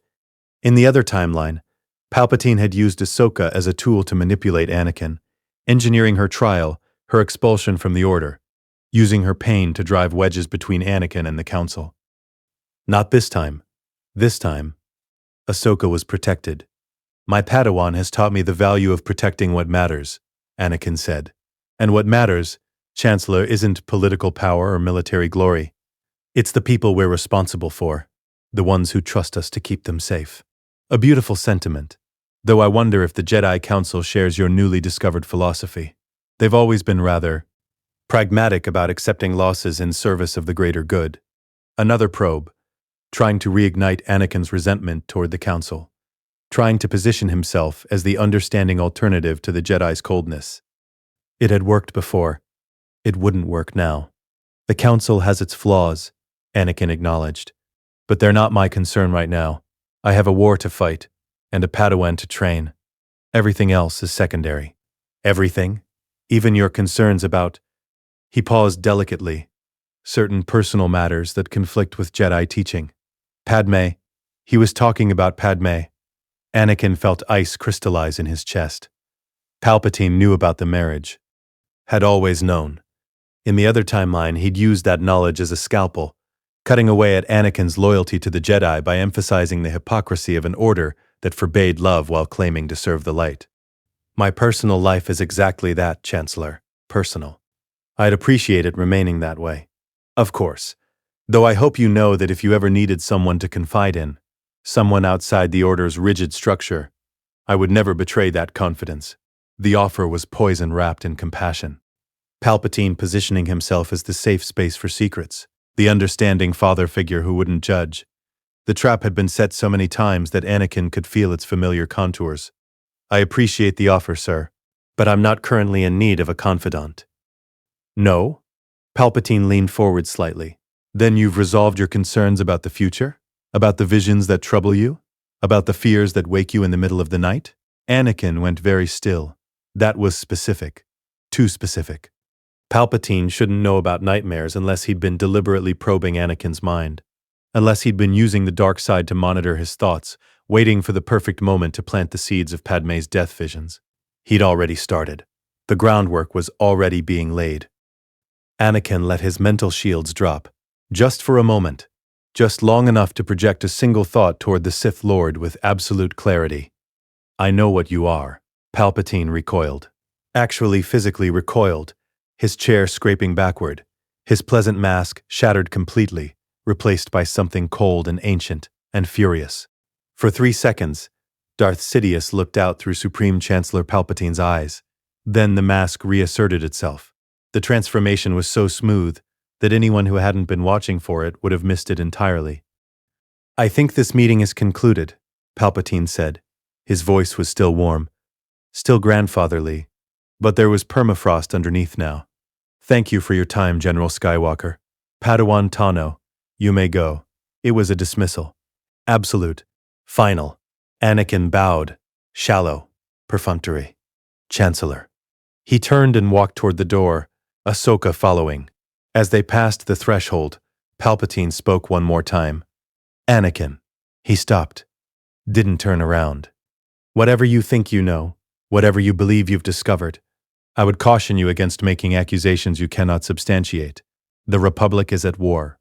It needs stability, not conspiracy theories from traumatized Jedi Knights who see shadows where there is only light." It was a warning, possibly a threat. Anakin looked back over his shoulder, met Palpatine's eyes. Let the Sith Lord see Darth Vader looking back at him, the monster he'd created, the weapon he'd wielded, the apprentice who had ultimately killed him. "I'll keep that in mind, sir." He walked out. The office doors closed behind them with a pneumatic hiss. Ahsoka grabbed his arm the moment they were alone in the corridor. "Master, what just happened? You were practically hostile. And at the end he looked like he wanted to kill you." "He did want to kill me, or at least remove me as a threat." "Why? What did you say to him?" "The truth. Or enough of it to make him understand that I'm not the naive boy he's been grooming for the past 13 years. They reached the turbo lift. Anakin keyed it for the ground level. As the doors closed, he felt Palpatine's presence in the Force Rage contained behind walls of iron will, already calculating counter moves, already adjusting plans to account for an Anakin Skywalker who wouldn't be manipulated. Good. Let him adjust. Let him plan. Let him waste time trying to figure out how a 23-year-old Jedi Knight had developed mental shields that could repel a Sith Lord's probe. Because while Palpatine was busy with Anakin, he wouldn't be focusing on the clones getting their inhibitor chips removed. He wouldn't be watching Rex spread the word through the 501st. He wouldn't see the pieces moving on a board he thought he controlled. Ahsoka was still staring at him. Master, you need to tell me what's really going on. The Chancellor, Supreme Chancellor Palpatine, is a Sith Lord. That's what you meant when you said we needed to expose the Sith conspiracy. Yes. And you just antagonized him. Deliberately. Made him see you as a threat. Yes. Why? If he's as dangerous as you say, why not maintain the pretense? Why not let him think you're still under his influence? Anakin looked at his Padawan. 14 years old. Smart enough to see the tactical error. Not experienced enough yet to understand why it was necessary. Because pretending to be his pawn means acting like his pawn. And I spent 23 years acting like his pawn in another life. I won't do it again. Not even to maintain cover. But, Ahsoka, there are some compromises I won't make. Some roles I won't play. Even if it's tactically optimal. Even if it increases our chances of success. He placed a hand on her shoulder. I told you I'd never fail you again. Part of that promise is being honest. With you, with myself, with the monster I used to be. No more deception, no more pretending. She absorbed this. So what happens now? If he knows you're on to him, he accelerates his plans. Tries to remove me from the board. Possibly arranges an accident. Possibly frames me for something. Anakin smiled grimly. Which is fine, because I'm accelerating my plans too. What plans? Saving the people I love. Killing the Sith Lord. Preventing the Empire. He stepped out of the turbo lift as it reached the ground level. And I'm starting tonight. With a conversation that's 13 years overdue. With who? Anakin looked toward the Skylanes, toward the residential district where Padme was waiting in their apartment, unaware that in the other timeline she had days left to live. My wife. Padme's apartment in 500 Republica occupied the building's upper levels, where senators and diplomats maintained residences that proclaimed wealth without appearing ostentatious. Floor-to-ceiling windows overlooked the Senate district. Antique furniture from Naboo. Art that cost more than most families earned in a year. All of it designed to project the image of Senator Amidala. Cultured, elegant, devoted to public service. None of it reflecting the truth.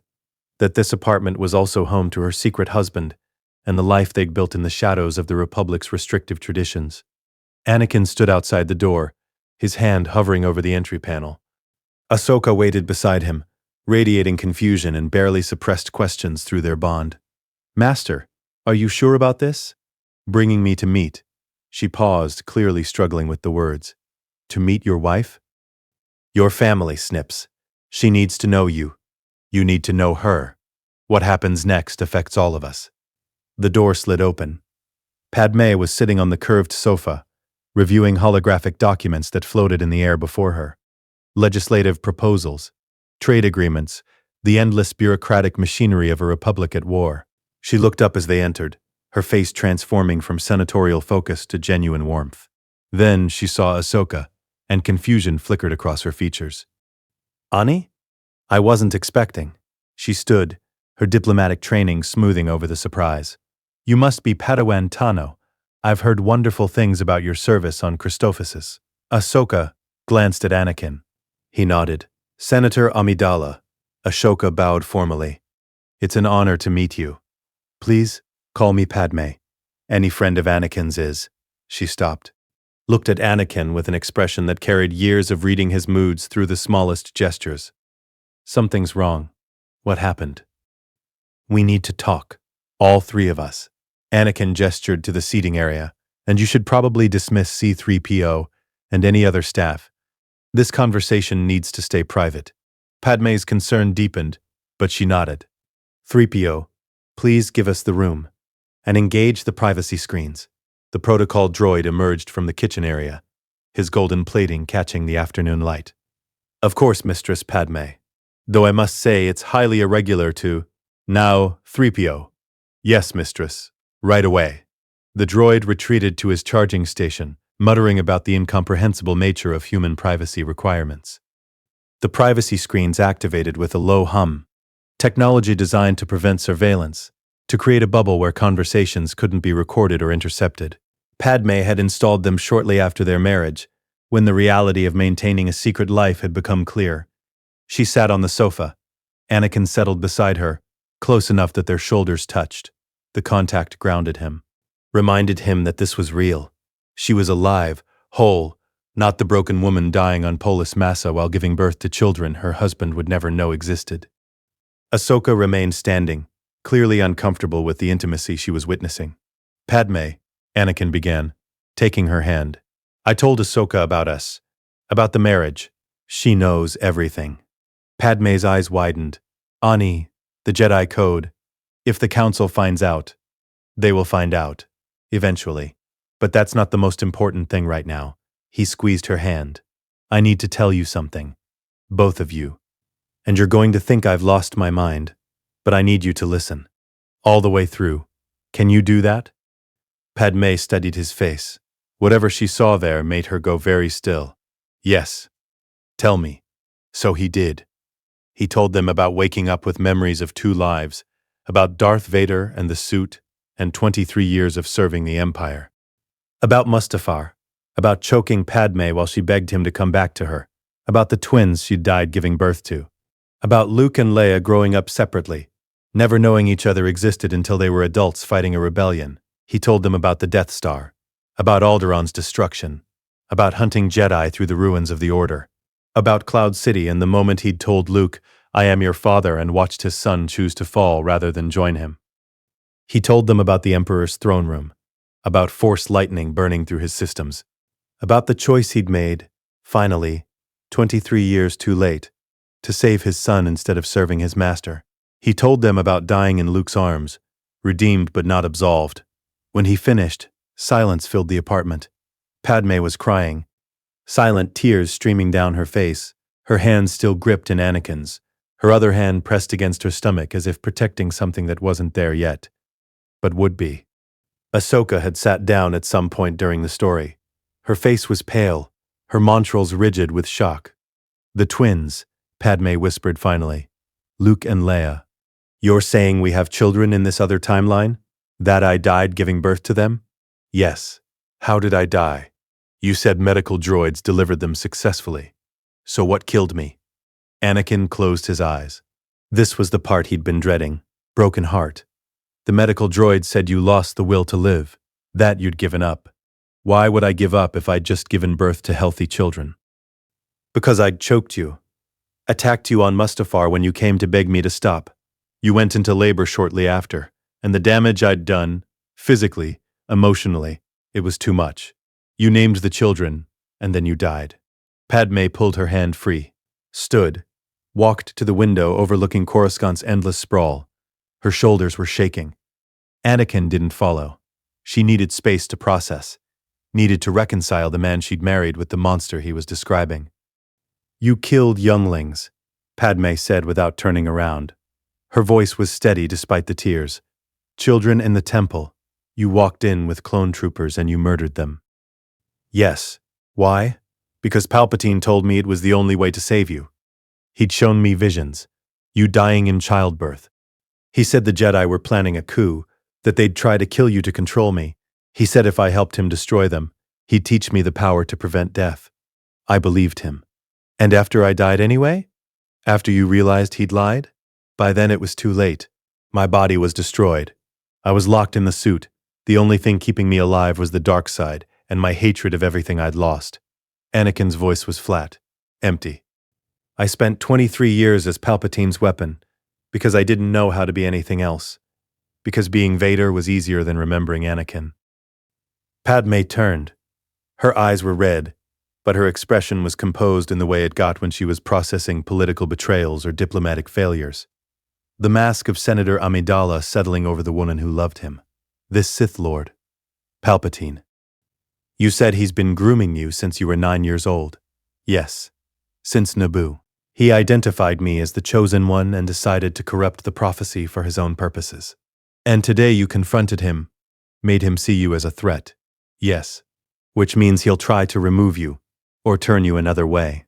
Her analytical mind was working now, cutting through emotion to reach tactical reality. He'll use me, your attachment to me. He already has, hasn't he? The visions of my death, those were his doing. He created them, fed them to me through the Force. Made me see you dying over and over until I was desperate enough to do anything to prevent it. And when I didn't die the way he wanted, when you didn't fall, he'll try again. Padme's voice hardened. He'll manufacture threats against me. Frame me for something. Force you into a position where you have to choose between the Jedi and saving my life. It was exactly what would happen. Anakin had lived through enough of Palpatine's manipulations to recognize the pattern. Which is why I'm telling you this now, so you know what's coming, so you can protect yourself. Protect myself? Padme laughed bitterly. Annie, I'm a senator.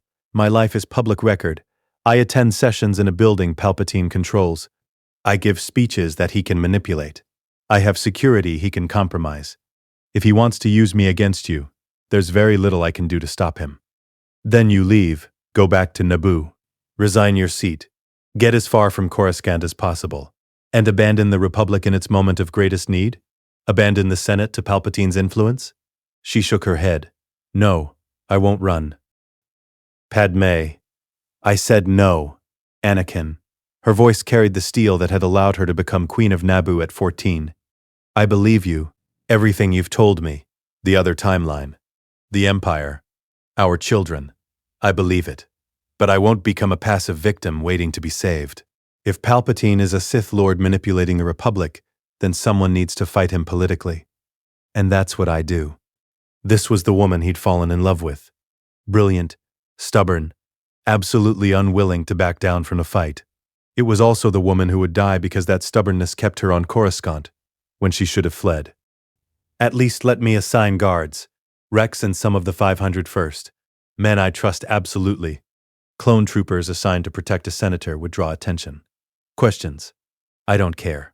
You're not doing this alone. Padme looked at him, then at Ahsoka, who'd been silent throughout the conversation, absorbing the reality of her master's marriage. What about her? Padme gestured to the young Togruta. You've told her everything. She's your Padawan, your family, you said. Where does she fit in this? Ahsoka straightened. I'm here to help, however I can. Master Skywalker saved my life on Christophsis.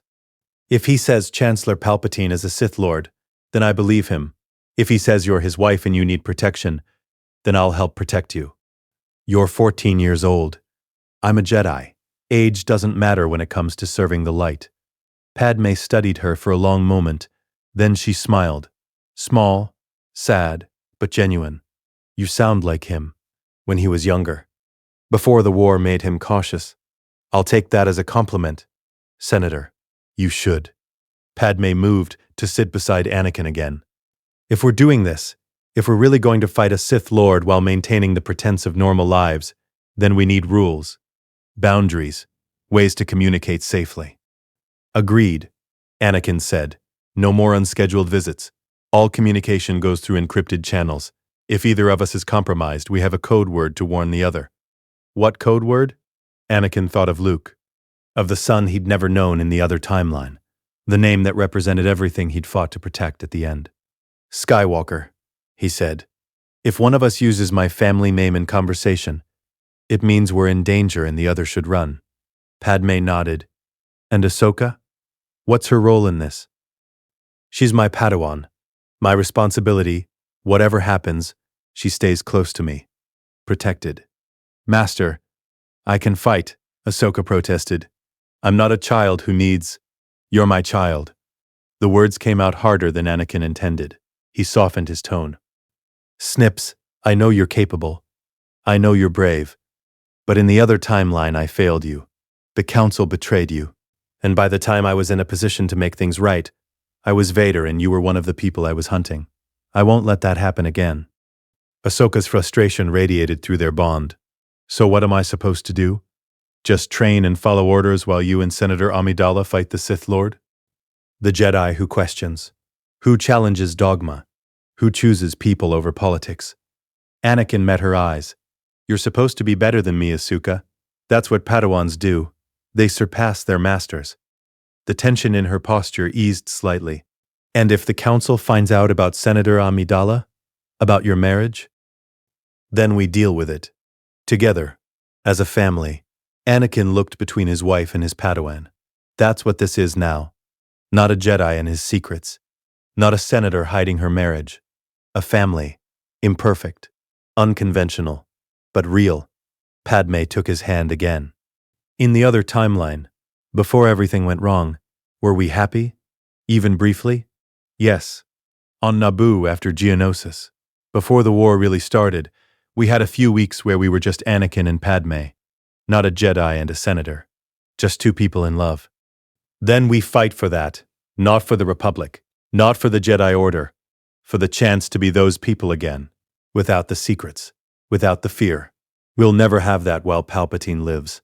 Then we make sure he doesn't live much longer.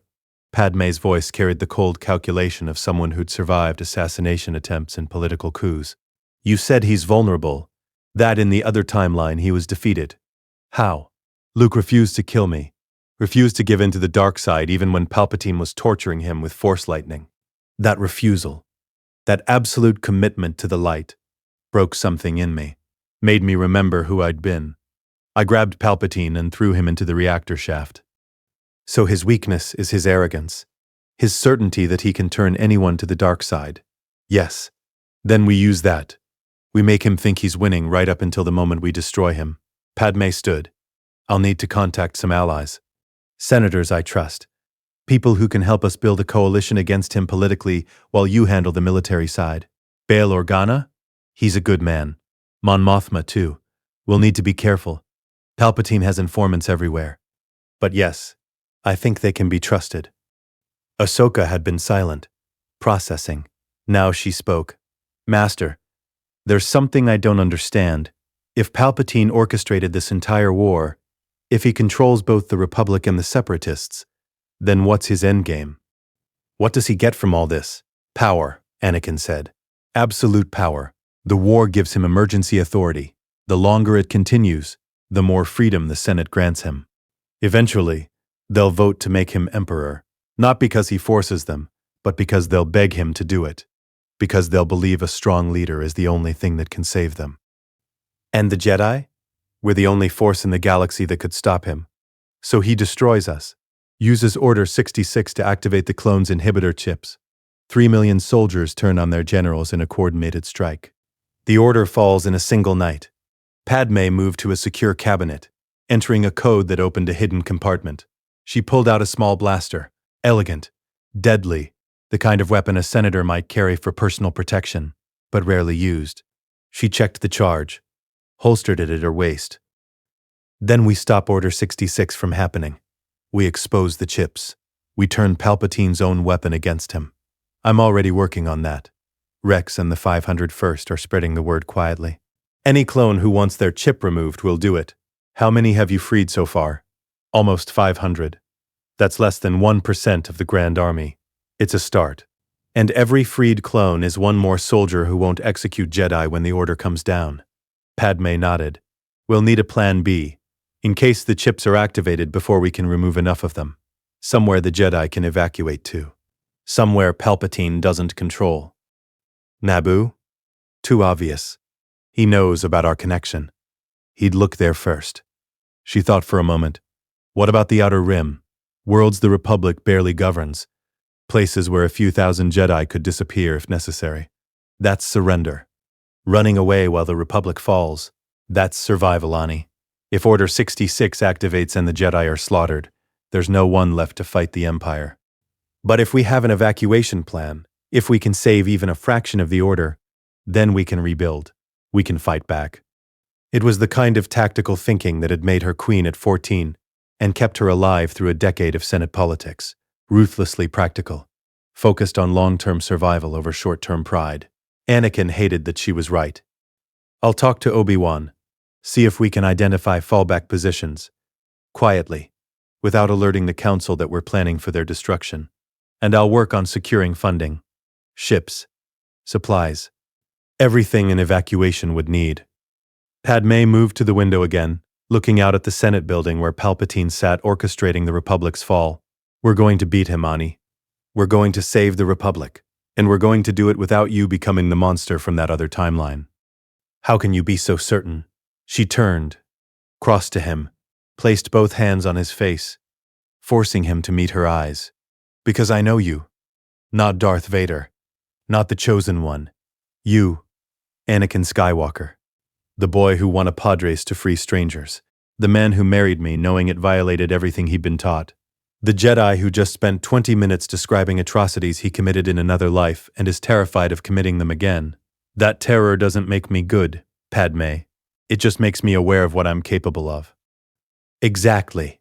And that awareness, that refusal to pretend you're incapable of darkness, that's what will keep you in the light. Not the Jedi Code, not meditation and detachment, just the simple choice to be better than your worst impulses. Ahsoka stood. Senator, Padme, can I ask you something? Of course.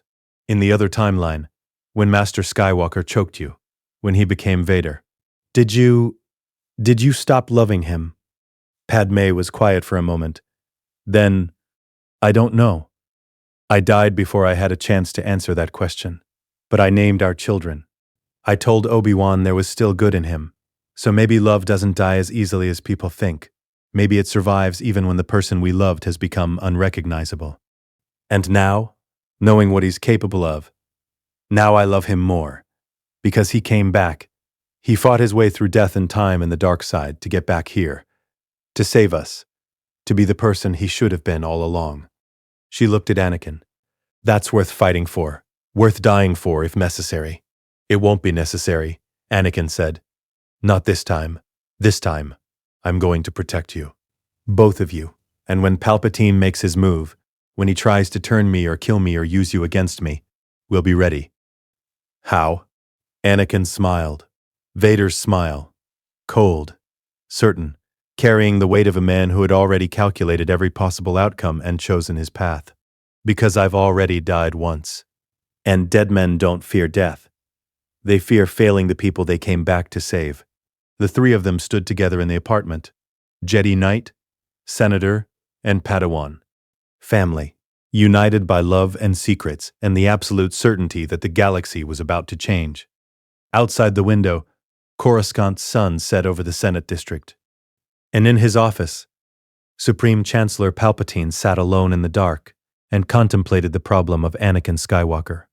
The holographic display table in the Resolute's war room showed the Sereno system in crisp blue light, a wealthy outer rim world far from the Republic's core territories, home to aristocratic houses that had spent centuries accumulating power and resentment toward Coruscant's influence. It was also Count Dooku's ancestral estate. Obi-Wan Kenobi studied the tactical display with the careful attention he brought to every mission briefing. Sereno is heavily fortified. Dooku's personal security forces, automated defense systems, and likely a contingent of his Magna Guards. Infiltrating his estate would require either a full battalion or, he looked at Anakin, one of your characteristically reckless plans. It's not reckless if it works, Anakin said. It's still reckless. It just happens to work despite your best efforts to get yourself killed. Obi-Wan deactivated the hologram. The Council authorized reconnaissance only. Observe Dooku's movements. Identify potential vulnerabilities. They did not authorize an assassination attempt. I'm not planning to assassinate him. No. Then what exactly are you planning? Recruitment. The silence that followed was broken only by the background hum of the ship's engines. Obi-Wan stared at Anakin with the expression of a man who had spent years trying to predict his former Padawan's decisions and had just been confronted with a new category of insanity. You want to recruit Count Dooku, the leader of the separatist movement, the Sith apprentice who's been orchestrating a galactic war. You want to recruit him, exposing his master. Darth Sidious, the Sith Lord who's been pulling the strings on both sides of this conflict. Anakin pulled up a different file. Intelligence reports, communication intercepts, behavioral analyses he'd reconstructed from memory. Dooku is a tool, Master. A talented, dangerous tool, but still just an instrument of someone else's plan. He knows it too. On some level, he understands that Sidious will betray him eventually. Obi-Wan examined the data. These reports suggest friction between Dooku and his mysterious master. disagreements about tactics, delayed communications. But that doesn't mean Dooku would turn on him. It means Dooku was already questioning his loyalty. We just need to give him the final push. Walk into his stronghold and politely ask him to betray the Sith? More or less. Obi-Wan pinched the bridge of his nose. Anakin, this is exactly the kind of plan that sounds brilliant in theory and gets people killed in practice. I've fought Dooku before. I know his weaknesses. You fought him once, on Geonosis, where he cut off your arm and nearly killed you. That's not exactly evidence of tactical superiority. Anakin looked at his right hand.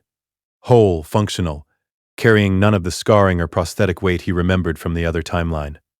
Things are different now. Yes, you've been different since Christophsis. More cautious, more strategic, more— Obi-Wan paused, searching for the right word— seasoned, as if you've lived through more campaigns than your actual service record suggests. I've been meaning to ask you about that. There it was. The question Anakin had been avoiding since he'd returned from the other timeline. Obi-Wan was too observant not to notice the changes, too intelligent not to connect the inconsistencies. I had a vision, Anakin said. It was technically true. A Force vision. Longer and more detailed than any I've experienced before. I lived through possible futures, saw different outcomes of the war. Different choices I could make. And these visions? They showed you how to defeat Dooku? They showed me how Dooku dies if we don't change course. Palpatine. He caught himself. The Sith Lord who commands him will replace him with a younger apprentice. Someone more powerful, more loyal. Dooku will be discarded like a broken tool. He knows this is coming. That's his weakness. Obi-Wan studied him carefully. You're certain about this? About Dooku's vulnerability? As certain as I am about anything in this war. A long pause. Then Obi-Wan sighed. Very well. But we do this my way. Controlled infiltration. Diplomatic approach first. Lightsabers only if absolutely necessary. Agreed. And Ahsoka stays on the ship. No. Anakin's voice hardened. She comes with us. She needs to see this. See what? Her master attempting to negotiate with a Sith Lord. That's not exactly standard Padawan training. She needs to see that the galaxy isn't as simple as light side versus dark side. That sometimes the enemy isn't evil, just misguided. That redemption is possible even for people who've done terrible things. Anakin met Obi-Wan's eyes. She needs to see that I trust her with the difficult truths, not just the comfortable ones. Obi-Wan was quiet for a moment. Then he nodded slowly. You've grown wise, Anakin. I don't know what happened to you, what vision or experience changed you, but this is who you were always meant to be. A master who teaches by example rather than doctrine. The praise made Anakin's chest tighten. In the other timeline, Obi-Wan had said similar things during their final confrontation on Mustafar. Had told him, you were my brother, Anakin. I loved you, while standing over his burning body. This time, Obi-Wan wouldn't have to watch him burn. This time, they'd fight the darkness together. Thank you, Master. I'm not your master anymore. We're equals now, brothers in all but blood.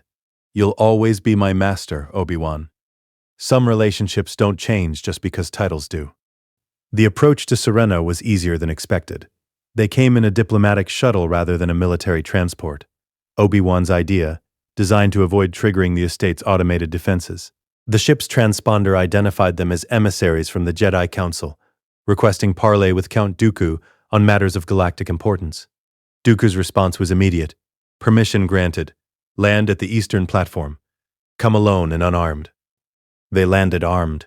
The estate rose before them like a monument to old wealth, stone architecture that predated the Republic, manicured gardens maintained by droids, the kind of beauty that only centuries of accumulated power could produce. Dooku stood at the entrance, wearing the curved hilt lightsaber at his waist and an expression of aristocratic amusement. Kenobi, Skywalker, and a young Padawan. How delightful. His voice carried the cultured accent of Sereno's nobility. I must admit, I'm surprised the Council authorized this meeting. They're usually so opposed to diplomatic solutions. We're not here representing the Council, Anakin said. Dooku's eyebrow arched. Then whom do you represent? Ourselves, and everyone who's going to die if this war continues. How refreshingly honest. Please, come inside. We can discuss these matters more comfortably. They followed him through corridors lined with ancient tapestries and family portraits, generations of Dooku's ancestors staring down at them with the entitled superiority of old money. Ahsoka stayed close to Anakin, her hand near her lightsaber, her force sense extended for threats. The Count led them to a private study, shelves filled with books, a fireplace crackling with real flames, furniture that probably cost more than a starfighter. He gestured for them to sit. Anakin remained standing. "We need to talk about your master, Darth Sidious." Dooku went very still. "That's a dangerous name to speak aloud, Skywalker. Is it? Or is it just dangerous to acknowledge that you're serving someone who's going to betray you?" "Betray me? My master and I have an understanding. And that plan doesn't include you surviving past your usefulness." Anakin pulled up a holographic display, excerpts from the other timeline, conversations he'd witnessed as Vader, strategic documents he'd memorized. "He's already grooming your replacement. A younger apprentice, someone more powerful. When the time is right, he'll have you killed and install the new apprentice in your place." Dooku studied the hologram with the careful attention of a man examining potential forgeries. "Where did you acquire this intelligence? What matters is whether it's accurate. It could be Jedi propaganda, designed to sow discord within our ranks. Then test it. Ask yourself, has Sidious been distant lately? Has he withheld information you used to receive freely? Has he given you orders that seem designed to weaken your position rather than strengthen it?" The Count's expression didn't change, but something flickered in his eyes. Recognition. Confirmation. Obi-Wan stepped forward. "Count Dooku. Christopher, you were once a Jedi, one of the finest masters the Order ever produced. Your Padawan spoke of you with reverence. Your tactical brilliance was legendary. What happened to that man? That claimed to serve the light while ignoring the suffering of billions. That preached non-attachment while clinging desperately to their political power. So you joined the Sith, embraced the very darkness you once fought against." "I joined someone who offered solutions instead of platitudes, who understood that true change requires power, not meditation." "And how much change has your power accomplished?" Anakin gestured to the window overlooking the estate. "Billions dead in a war you orchestrated, planets destroyed, families torn apart. Is this the solution you were seeking?" Dooku's jaw tightened. "The war is regrettable but necessary. The Republic is corrupt beyond redemption. It must be destroyed so something better can rise from its ashes." "And you believe Sidious is building something better? A Sith Lord who's spent decades manipulating both sides of the conflict, who's used you as a puppet to achieve his own ends?" "I am not a puppet." "Then prove it. Tell us who he is, where he operates. Give us the intelligence we need to expose him, and we'll testify on your behalf at your trial. The Council will grant clemency in exchange for your cooperation. You're offering me imprisonment in exchange for betraying my master. How generous." "I'm offering you life in exchange for the truth, because the alternative, the path you're currently on, ends with Sidious ordering your execution and replacing you with someone who won't question his authority. You seem very certain about my future, Skywalker." "As if you've seen it." "I have." Anakin ignited his lightsaber. Not a threat, just a statement. The blue blade cast sharp shadows across the study. "I've seen you die. On a flagship above Coruscant. Your hands cut off. Your master ordering me to execute you while you kneel, helpless, begging for mercy that won't come. I've seen myself follow that order because I was his pawn, just like you are now." Dooku stared at the blade. "You're claiming prophetic vision? The ability to see a future that hasn't occurred?" "I'm claiming I've lived through that future, and I came back to prevent it." Anakin deactivated the saber. "Help us, Count. Not because you suddenly believe in the Republic, not because you've rediscovered your Jedi morality, but because survival is preferable to martyrdom, and cooperation is preferable to execution." Dooku's hand moved to his own lightsaber hilt, not drawing it, just touching it, seeking comfort in a weapon he'd carried for decades. Ahsoka spoke for the first time. "Count Dooku, may I ask you something?" The elderly Sith looked at her. "Speak, young one. Do you believe in the dark side? Truly believe that it offers power without cost? The dark side offers clarity, freedom from the Jedi's restricting dogma, power to shape the galaxy according to one's will. And love? Does the dark side allow love?" "Why do you ask?" "Because my master loves. He loves Senator Amidala. He loves his clone troopers. He loves me. Ahsoka's voice was steady, and that love makes him stronger, not weaker. It gives him something to fight for beyond abstract philosophy. If the dark side can't offer that, if it only offers power and isolation, then what's the point of living that way? The Count was silent for a long moment. When he spoke, his voice was softer. You remind me of someone I once knew, another young Padawan who asked difficult questions, who challenged assumptions. He paused. That Padawan died on Geonosis. Killed by battle droids, I commanded. Then honor their memory, Ahsoka said. Stop fighting for the side that killed them. Dooku closed his eyes. His hand fell away from his lightsaber. Very well, Skywalker. You want to know who my master is, where he operates. He opened his eyes. Supreme Chancellor Palpatine. Darth Sidious. He works from the Senate building, hiding in plain sight while orchestrating the Republic's destruction. He's been planning this for decades. The war, Order 66, the Empire, all of it.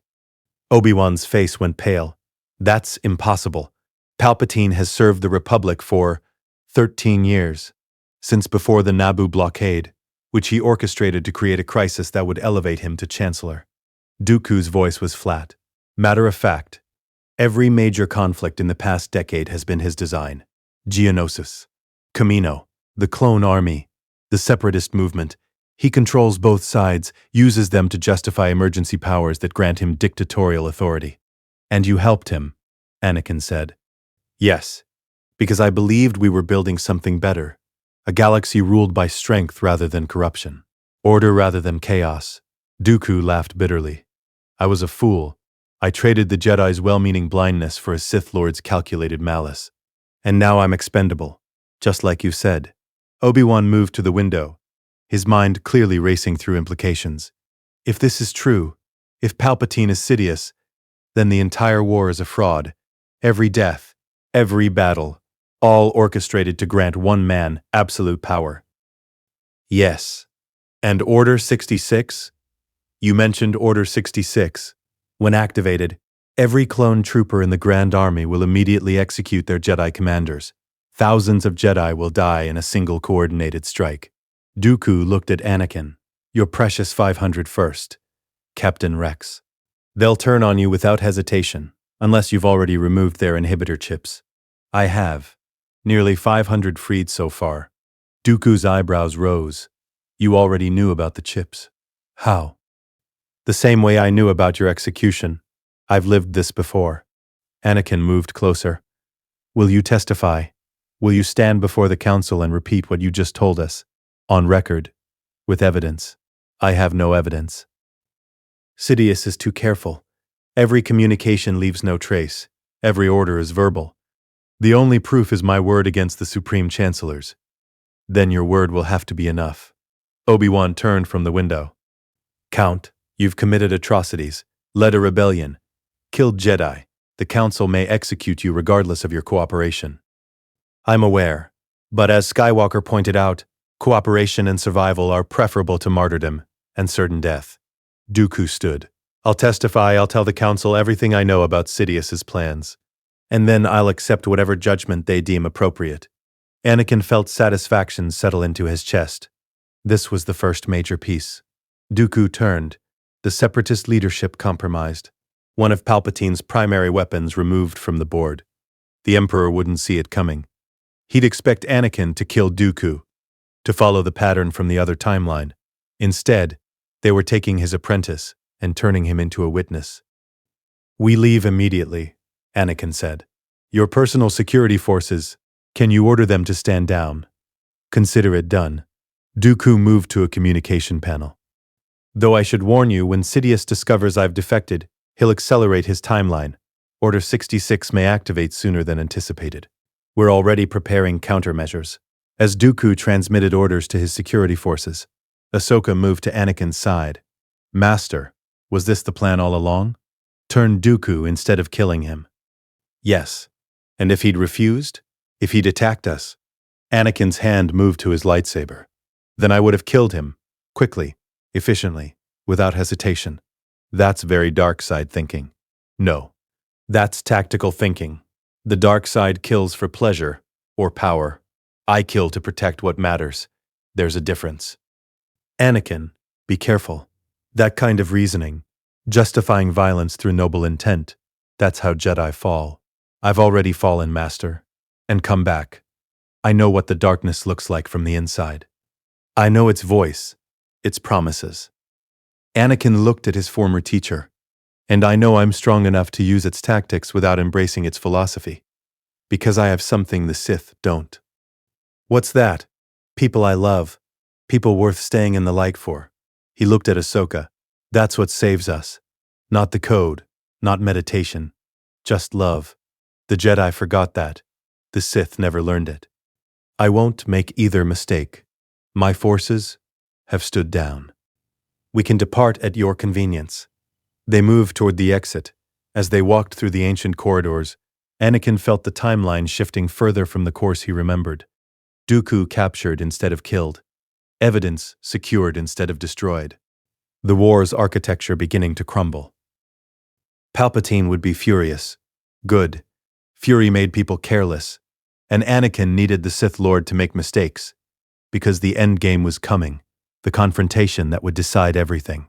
And this time, Anakin Skywalker would face Darth Sidious with allies instead of isolation, truth instead of lies, and the absolute certainty that love was stronger than hate, even if it took burning down the Republic to prove it. The Jedi Council chamber had never felt more like a courtroom. Count Dooku stood in the center of the circular room, his hands bound in force-suppressing cuffs, his aristocratic bearing intact despite the humiliation of captivity. 12 masters sat in their respective seats, their expressions ranging from shock to fury to the kind of cold calculation that preceded executions. Mace Windu spoke first. Count Dooku, you stand accused of treason against the Republic, war crimes, conspiracy to commit genocide, and practicing the dark side of the Force. Before this council passes judgment, we'll hear your testimony. Speak. Dooku's voice was steady, unapologetic. Supreme Chancellor Palpatine is Darth Sidious, Dark Lord of the Sith. He orchestrated the Clone Wars from both sides. He controls the separatist movement through me and the Republic through his political office. His endgame is to destroy the Jedi Order and establish himself as Emperor.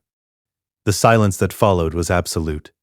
Then Ki-Adi-Mundi laughed, not amusement, the harsh bark of someone confronting absurdity. This is your defense? Accusing the Chancellor of being a Sith Lord, we're to believe this obvious fabrication simply because you... It's true. Anakin stepped forward from his position near the wall. Every word of it. I've confirmed Dooku's testimony through independent sources. Palpatine is Sidious. He's been hiding in plain sight for over a decade. Mace's eyes narrowed. What independent sources? My own investigation. Force visions. Tactical analysis of the war's progression. Anakin pulled up a holographic display. The same intelligence he'd shown Dooku, now presented to the Council. Look at the patterns. Every major battle serves Palpatine's political interests. Every crisis grants him additional emergency powers. The Separatist leadership acts on intelligence that could only come from Republic command. It's a closed loop with Palpatine at the center. Shaak Ti studied the data carefully. This is compelling, Knight Skywalker, but circumstantial. It doesn't prove the Chancellor is a Sith Lord. Then send a team to investigate his office. You'll find Sith artifacts disguised as Republic historical pieces. His personal chambers contain texts on dark side philosophy. His Force presence, if you look past his shielding, is unmistakably corrupted. Investigated the Chancellor, have you? Without Council authorization. I investigated a suspect. I didn't need authorization to trust my instincts. Your instincts, Mace repeated. The same instincts that led you to capture a Sith Lord instead of eliminating him on sight. The same instincts that have made you increasingly secretive and unorthodox in your methods. Skywalker, the Council has been patient with your recent behavior. But this is beyond acceptable. What's unacceptable is ignoring a threat because acknowledging it would be politically inconvenient. Anakin's voice hardened. Palpatine is a Sith Lord. He's planning to activate Order 66, a contingency protocol that will turn the clone army against us. He's going to destroy the Jedi Order and seize absolute power. And if you won't believe me, then you're complicit in our destruction. The council chamber erupted in arguments, masters shouting over each other, demanding evidence. calling Anakin's accusations treasonous. Only Yoda remained silent, his ancient eyes studying Anakin with an intensity that suggested he was seeing something the others weren't. Obi-Wan stepped forward, his voice cutting through the chaos. "Masters, please. I was present for Dooku's confession. I witnessed his testimony. While I share your skepticism, I also believe this warrants investigation. At minimum, we should examine the Chancellor's office for the artifacts Anakin mentioned." "That would require a warrant," Plo Koon said. "And who would issue such a warrant? The Senate? They won't authorize an investigation of their own Chancellor based on the word of a captured Sith Lord and a Jedi Knight with a history of impulsive decisions." "Then we act without authorization," Anakin said flatly. "That's treason. No, that's survival." Anakin looked around the circle of masters. "In less than a week, Palpatine will make his move. He'll activate Order 66. The clones will turn on you. And you'll all die wondering why you didn't listen when you had the chance." Mace stood. "Skywalker, you're dismissed. The council needs to deliberate." The chamber doors burst open. A clone trooper in Coruscant guard armor stumbled through, his helmet scorched, his body language screaming distress. "Masters, the temple. There's been an explosion in the southwest hangar. Multiple casualties. We need Jedi healers immediately." The council erupted into motion. Masters rushing toward the doors, already reaching out through the Force to assess the damage. Anakin felt it too. The disturbance in the Force that came from sudden violent death. Pain. Fear. The specific texture of an attack. But something was wrong.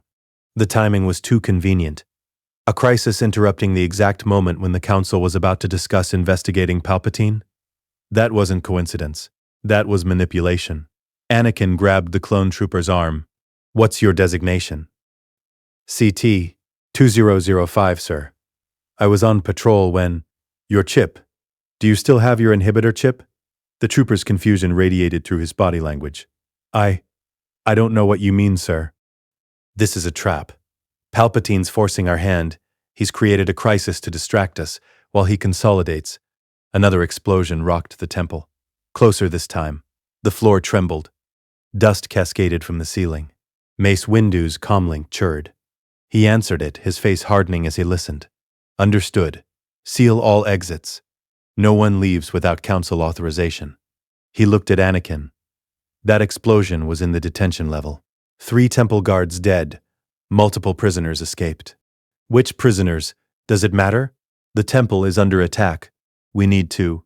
It matters because this is a distraction. Palpatine is keeping us occupied while he— Anakin stopped, reached out through the Force toward Padmé's apartment. She was there, safe, but surrounded by presences he didn't recognize. Multiple Force users. Not Jedi. His blood went cold. Ahsoka. He grabbed his Padawan's arm. "Stay with the council. Do exactly what Master Windu tells you. Don't leave the temple for any reason." "Master, what's happening?" "He's making his move. Faster than I expected. Smarter." Anakin was already running toward the exit. "Rex, I need the 501st mobilized immediately. Full combat loadout. Meet me at the Senate apartment complex." Obi-Wan caught up with him in the corridor. "Anakin, wait. You can't just leave in the middle of—" Palpatine sent someone after her. "You don't know that. I know Palpatine. This is exactly what he'd do. Create chaos in the temple to distract us while he eliminates the leverage I have against him." Anakin kept moving. "If I'm wrong, I'll apologize later. But if I'm right and I don't go, she dies." Obi-Wan studied his face, then nodded. "I'm coming with you. The council can manage without me for an hour. You're my brother Anakin. If your wife is in danger, then we face that danger together." Past younglings being evacuated to secure levels, past temple guards establishing defensive perimeters, past the organized chaos of an institution under attack. Rex met them at the hangar with a squad of the 501st. 20 men, all freed from their inhibitor chips, all carrying the kind of heavy weaponry reserved for the worst situations. "General, what's the situation?" "Hostage rescue. Unknown number of hostile Force users at Senator Amidala's residence. Rules of engagement. Neutralize all threats. Capture if possible. Kill if necessary." Anakin boarded the gunship. "And Rex, these won't be droids. They'll be people. Possibly Jedi who've fallen to the dark side. Can your men handle that? Rex's expression was grim. Sir, we've been following your orders for months. We've had our chips removed. We're fighting for something we chose, not something we were programmed to do. If these Force users are threatening innocents, we'll put them down, same as any other enemy. The gunship lifted off. Coruscant's afternoon traffic blurred past as they accelerated toward 500 Republica. Anakin reached out through the Force again, extending his awareness toward Padme. She was alive, terrified but unharmed. The Force users surrounding her weren't attacking. They were containing, waiting for something, waiting for him. This was the trap. Padme as bait. Force him to come alone, separate him from the Council's support, eliminate him in a place where witnesses could be controlled. Palpatine had done this before, on Mustafar, using Padme's presence to enrage Anakin. To push him further into darkness, the Emperor had always understood that Anakin's love for her was his greatest weakness. This time, it would be Palpatine's mistake.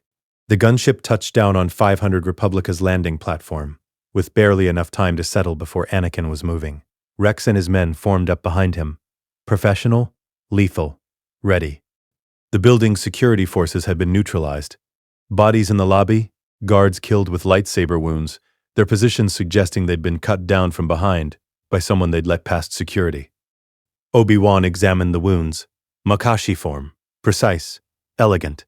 This was done by someone with classical Jedi training, someone expendable enough to sacrifice in the attack. They took the turbolift to Padme's floor. The doors opened to reveal more bodies. Staff members, protocol droids, anyone who'd had the misfortune to be present when the attack began. Padme's apartment door was open. Anakin entered first, lightsaber ready but not ignited. The main room appeared empty, furniture undisturbed, no signs of struggle, just the eerie quiet of a space that should have had people and didn't. Then he saw her. Padme stood near the window, her hands bound behind her back, her face bruised but defiant. 5 figures in dark robes surrounded her. Force users whose signatures registered as corrupted but not fully darkside, not Sith. Something else. The lead figure removed his hood. A human male, perhaps 30 years old, his face marked with ritual scarring. Anakin Skywalker, the chosen one. How kind of you to join us. Release her. I'm afraid we can't do that. She's rather important to our employer's plans. The man smiled. Though I must admit, I expected you to come alone. Bringing clone troopers and Master Kenobi? That's unusually cautious for you. I've learned to be cautious. Who sent you? Does it matter? You already know. The same person who's been orchestrating everything from the beginning. The same person who's going to reshape the galaxy according to his vision. Palpatine. Lord Sidious, the man corrected. Though I suppose to you, they're the same person. Funny how the Jedi missed that for over a decade. Makes you wonder what else they've missed. Rex and the 501st had spread through the apartment, taking positions with military efficiency. 20 blasters now pointed at 5 Force users. The tactical advantage was clear. But the lead figure wasn't concerned. You won't shoot. Not while we're this close to Senator Amidala. One wrong move and she dies before your bullets reach us. Then, I won't give you the chance to move. Anakin ignited his lightsaber. The temperature in the room dropped. The 5 Force users tensed, their hands moving to concealed weapons. This was the moment. Attack or negotiate. Violence or diplomacy. Anakin chose a third option. He reached into the Force and pulled. Not at the Force users. At Padme. She flew toward him, her bound hands unable to resist the telekinetic grip, her body sailing across the room faster than the corrupted Jedi could react. Obi-Wan caught her, positioned his body between her and the attackers. Now Rex, the 501st opened fire. 20 DC. 1-5 blaster rifles discharged simultaneously, filling the apartment with concentrated energy that turned the air to plasma. The 5 Force users raised lightsabers, red blades, confirming their allegiance. But lightsabers were defensive weapons against single shots, not the coordinated volley of an entire squad. 3 went down in the first barrage. The 4th managed a force push that scattered the incoming fire but left himself exposed to Anakin's strike. 1 clean slash that severed his sword arm. The 5th, the leader, was fast. He deflected the initial volley, Force jumped toward the window, and hurled his lightsaber in a spinning arc toward Padme. Anakin caught the blade mid-flight with the Force, stopped it centimeters from her throat, crushed the hilt with telekinetic pressure that reduced it to sparking debris. Then he was on the leader. His blue blade met the man's borrowed saber in a clash that cracked the apartment's reinforced floor.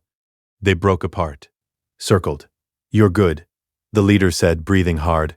"Better than Sidious expected. He said you were powerful but unfocused, emotional, easy to manipulate.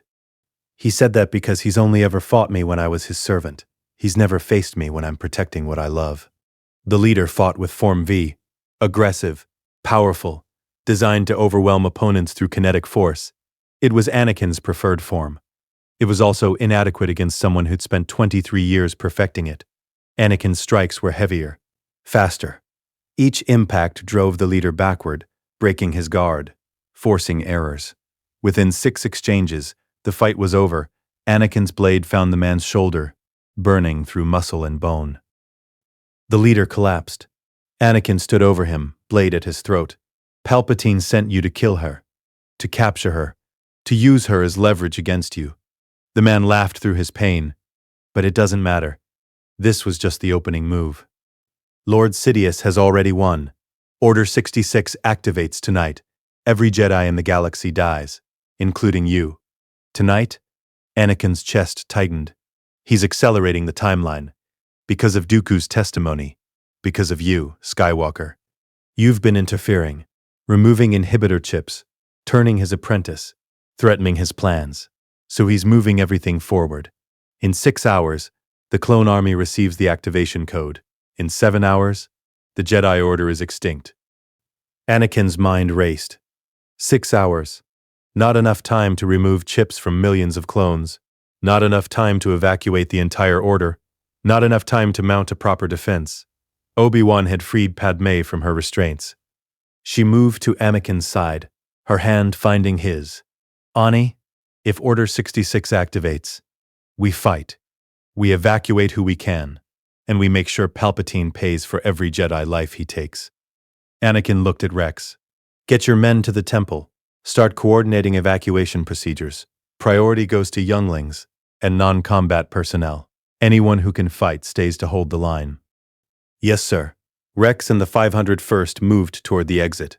Anakin looked down at the leader bleeding on Padme's floor. "You're coming with us. Palpatine wants leverage. He just gave me a prisoner who can testify to his assassination attempt against a sitting senator. I'll never testify. Lord Sidious is more terrifying than anything you can threaten me with. Either way, you're off the board." Obi-Wan deactivated his lightsaber. "Anakin, we need to warn the Council. If Palpatine is activating Order 66 tonight, they won't evacuate. They'll debate, argue about proper procedure, try to negotiate with a Sith Lord who's already decided to kill them." Anakin looked at Padme. "Which means we don't give them the choice. We force an evacuation. Make it impossible for them to stay and die with dignity." "How?" Anakin smiled grimly. "By doing what I do best. Making a mess so catastrophic they have no choice but to react." He pulled out his comlink and contacted Ahsoka. "Snips, I need you to do something for me. Something that violates every rule the Jedi have about respecting authority." Her voice came back cautious. "Master, what are you planning? Whether they want to be saved or not." The Senate office building at night was a different beast than during the day. Corridors lit by emergency lighting, security reduced to skeleton crews, the kind of institutional emptiness that made every footstep echo. Anakin walked through those corridors alone. No clone troopers, no Obi-Wan, no witnesses to what was about to happen. He'd left them all at the temple, coordinating the evacuation that the Council still didn't believe was necessary. Left them arguing about evidence and procedure, while the clock counted down to genocide. He was done arguing. The Red Guards outside Palpatine's office moved to intercept him. He didn't slow down. His hand extended, and the Force became a hammer. Both guards slammed into the walls hard enough to crack stone. They slumped, unconscious. The office doors were sealed. Anakin ignited his lightsaber and carved through the locking mechanism. The door shuddered, then opened with a hydraulic hiss. Palpatine sat at his desk, reviewing holographic reports as if this were any other evening. He looked up as Anakin entered, his grandfatherly expression firmly in place. Anakin, my boy, I wasn't expecting. Drop the act, Sidious. The temperature in the office plummeted. Palpatine's pleasant mask evaporated, replaced by something ancient and cold and absolutely furious. I see. You finally decided to stop pretending. The voice was different now. Gravel and ice, the rasp of Darth Sidious unfiltered by political pretense. How long have you known? A life where you turned me into Darth Vader, where I served you for 23 years before my son redeemed me. Anakin sealed the office doors behind him with a force lock. You failed in that timeline, Palpatine. You built an empire and lost it. I'm here to make sure you don't get the chance to try again. Palpatine stood slowly. Another life. Time travel. How wonderfully dramatic, though it does explain your recent unorthodox behavior. He moved around the desk with predatory grace. Tell me, in this other timeline, did I succeed in turning you? Did you kneel before me and pledge yourself to the dark side? Yes. And what convinced you? What argument finally broke through your Jedi conditioning? You showed me visions of Padme dying. You offered me the power to save her. You made me believe the Jedi were planning to betray the Republic. Anakin's grip tightened on his lightsaber. You exploited my love for her, my fear of loss, my distrust of the Council. You turned me into a weapon and aimed me at everything I cared about. And it worked beautifully. Palpatine smiled. Oh, Anakin, do you understand how magnificent you were as Vader? The power you wielded, the fear you inspired, you were everything a Sith apprentice should be. Strong, loyal, absolutely committed to our cause. I was a slave. Locked in a suit of agony, kept alive only to serve your ambitions. You were free, free from the Jedi's restrictive morality, free from doubt and hesitation, free to use your full power without the burden of conscience. Palpatine's eyes gleamed with genuine enthusiasm. And you could be that again. I can make you that again. Stronger this time. Wiser. Without the handicap of that cumbersome armor. I didn't come here to be recruited. No? Then why did you come? Palpatine spread his hands. To kill me? To arrest me? To expose me to the Senate as a Sith Lord? He laughed. None of those options end well for you, my boy. Kill me, and you become a murderer who assassinated the Supreme Chancellor. Arrest me, and I have a dozen alibis prepared. Expose me, and the Senate will think you've suffered a mental breakdown. I came here to stop Order 66. Palpatine's amusement vanished. I see. Your time travel knowledge extends to the contingency protocols. How inconvenient. He pulled a small device from his robes. A transmitter, simple and deadly. But you're too late. I transmitted the activation code 10 minutes ago. Even now, inhibitor chips across the galaxy are receiving the command. In less than an hour, 3 million clone troopers will execute their Jedi commanders. Anakin felt ice crystallize in his chest. You're lying. Am I? Reach out through the Force. Feel the disturbances beginning on distant battlefields. Masters dying. Padawans gunned down by the soldiers they trusted. Palpatine's smile was venomous. You tried to save them by removing chips. How many did you free? 500? 1,000? Barely a fraction. The rest remain mine. And they're killing Jedi as we speak. The Force confirmed it. Distant screams. Sudden absences where presences used to be. The specific texture of betrayal and death spreading across the galaxy like a plague. Anakin's rage ignited like a fusion reactor achieving critical mass. He attacked. No warning, no declaration. Just pure kinetic violence channeled through a lightsaber strike that would have split Palpatine in half if the Sith Lord hadn't already moved. Palpatine's crimson blades ignited, twin sabers with curved hilts, Sith weapons designed for dueling. He met Anakin's strike with both, the impact sending shockwaves through the office that shattered every window simultaneously. There it is, Palpatine crowed. The rage, the fury, this is what I wanted from you, Anakin. This is who you truly are. Anakin didn't respond, didn't waste breath on words when action was required. He attacked with Form V, Gem So, the power form, every strike designed to overwhelm defensive positions through sheer kinetic force. But this wasn't the aggressive, undisciplined Gem So of his youth. This was Vader's Gem So. Methodical. Crushing. Each attack building momentum until the opponent's defense collapsed under the accumulated pressure. Palpatine fought with Form 7, Juyo, the ferocity form, chaotic and unpredictable. He spun, flipped, attacked from impossible angles. His twin blades wove patterns that should have been defensively impenetrable. They carved through Anakin's guard twice, burns on his left shoulder, a slash across his ribs. Anakin adjusted, tightened his form, let Vader's muscle memory override conscious thought. He'd fought Sith Lords before. Dooku, Maul's cybernetic remnant, Palpatine himself, in a throne room decades from now. He knew how they moved, how they thought, how they died. The office was being systematically destroyed. Palpatine's desk split in half. The four sages' statues exploded into fragments as they were used as projectiles. The floor cracked under the force of their impacts. Palpatine disengaged, creating distance. You've improved.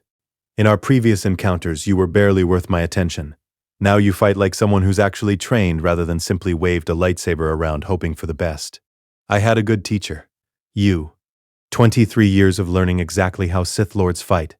Then, let me show you what I didn't teach you.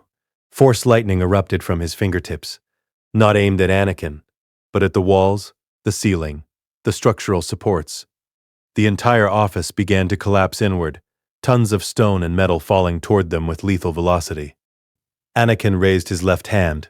The force became a shield, an invisible barrier that caught the debris and held it suspended. Sweat poured down his face from the effort. His arm trembled. Palpatine attacked through the suspended debris with both blades. Anakin couldn't block, couldn't dodge. His focus was entirely on maintaining the force barrier that prevented them both from being crushed. One of Palpatine's blades found his right thigh. The pain was excruciating, cauterized meat and scorched bone. Anakin's concentration wavered. The debris started to fall. He released it. Deliberately. Let tons of rubble crash down between them, creating a barrier of shattered stone and twisted metal that temporarily separated them. Then he reached into the Force deeper than he ever had before. Reached for the power he'd touched only once, in the throne room, when Luke's life hung in the balance, and something in Vader had finally broken. The power of the Chosen One, unfiltered, absolute. The debris exploded outward with enough force to blow out the remaining walls. The entire office opened to the Coruscant night sky, wind howling through the destroyed space. Palpatine stood on the far side of the destruction, his robes torn, his face twisted with rage and something that might have been respect. Magnificent! You're finally accessing your true potential. This is what I wanted to cultivate in you. You wanted a weapon, a tool, something you could control and discard when convenient.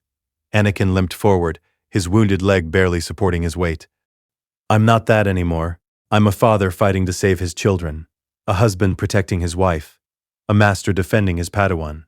You can't control that, can't manipulate it, can't turn it to darkness. Can't I? Palpatine's smile was poisonous. Padme is carrying twins, isn't she? I can feel them through the Force. Two bright presences, strong in the light. How long do you think they'll survive if something happens to their mother? If I arrange an accident? A medical complication. She could die giving birth to them. Just like in your other timeline. To push Anakin toward the dark side through fear for his family. Instead, they crystallized his resolve into something unbreakable. You've already lost, Palpatine. You just don't know it yet. Have I? Order 66 is active. The Jedi are dying. Your precious council is probably burning in the temple right now. How exactly have I lost? Because I told them to evacuate. I warned them you'd activate the order early. Right now, 73 transports are launching from the temple's subterranean hangars, carrying every Jedi who was smart enough to listen. Anakin smiled through his pain. Ahsoka coordinated it. Rex provided the ships. Obi-Wan convinced the council that discretion was preferable to martyrdom. Your great purge, you'll be lucky to kill 100 Jedi. The rest are already gone. Palpatine's face went white with fury.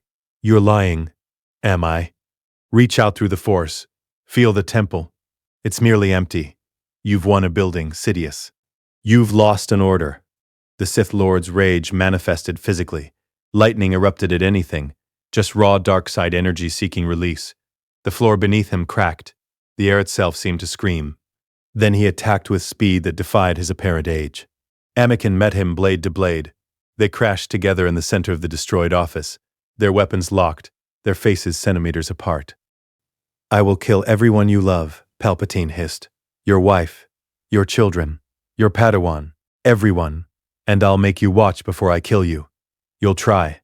You'll fail. Because I've already died once, and dead men don't fear death. They fear failing the people they came back to save. Anakin headbutted him. The impact broke Palpatine's nose, sent him staggering backward. Anakin followed with a force push that hurled the Sith Lord through the destroyed wall and out into empty air.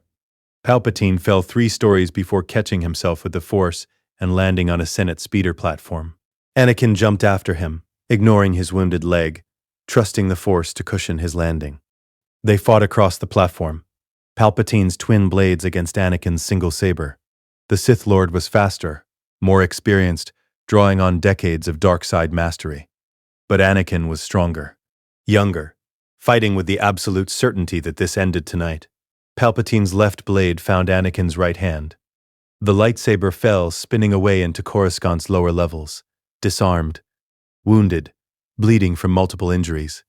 Anakin smiled. He caught Palpatine's next strike with his bare hand. The blade burned through flesh and bone, but Anakin didn't let go, didn't flinch. He held the crimson saber in place while his left hand shot forward and grabbed Palpatine's throat. This is for Padme, for Luke, for Leia, for Ahsoka, for every Jedi who died because you manipulated a republic into genocide. He squeezed. Palpatine tried to use Force lightning. The energy coursed through Anakin's body, burning him from within. He didn't release his grip. Didn't stop squeezing. The Sith Lord's windpipe collapsed. His yellow eyes bulged. His struggles weakened. Anakin felt the darkness rising in himself. The rage, the hatred, the satisfaction of watching his enemy die. The same emotions that had defined Darth Vader. He welcomed them, acknowledged them, then chose something else. This is for love, he thought. Not hate, for protection. Not revenge, for the light.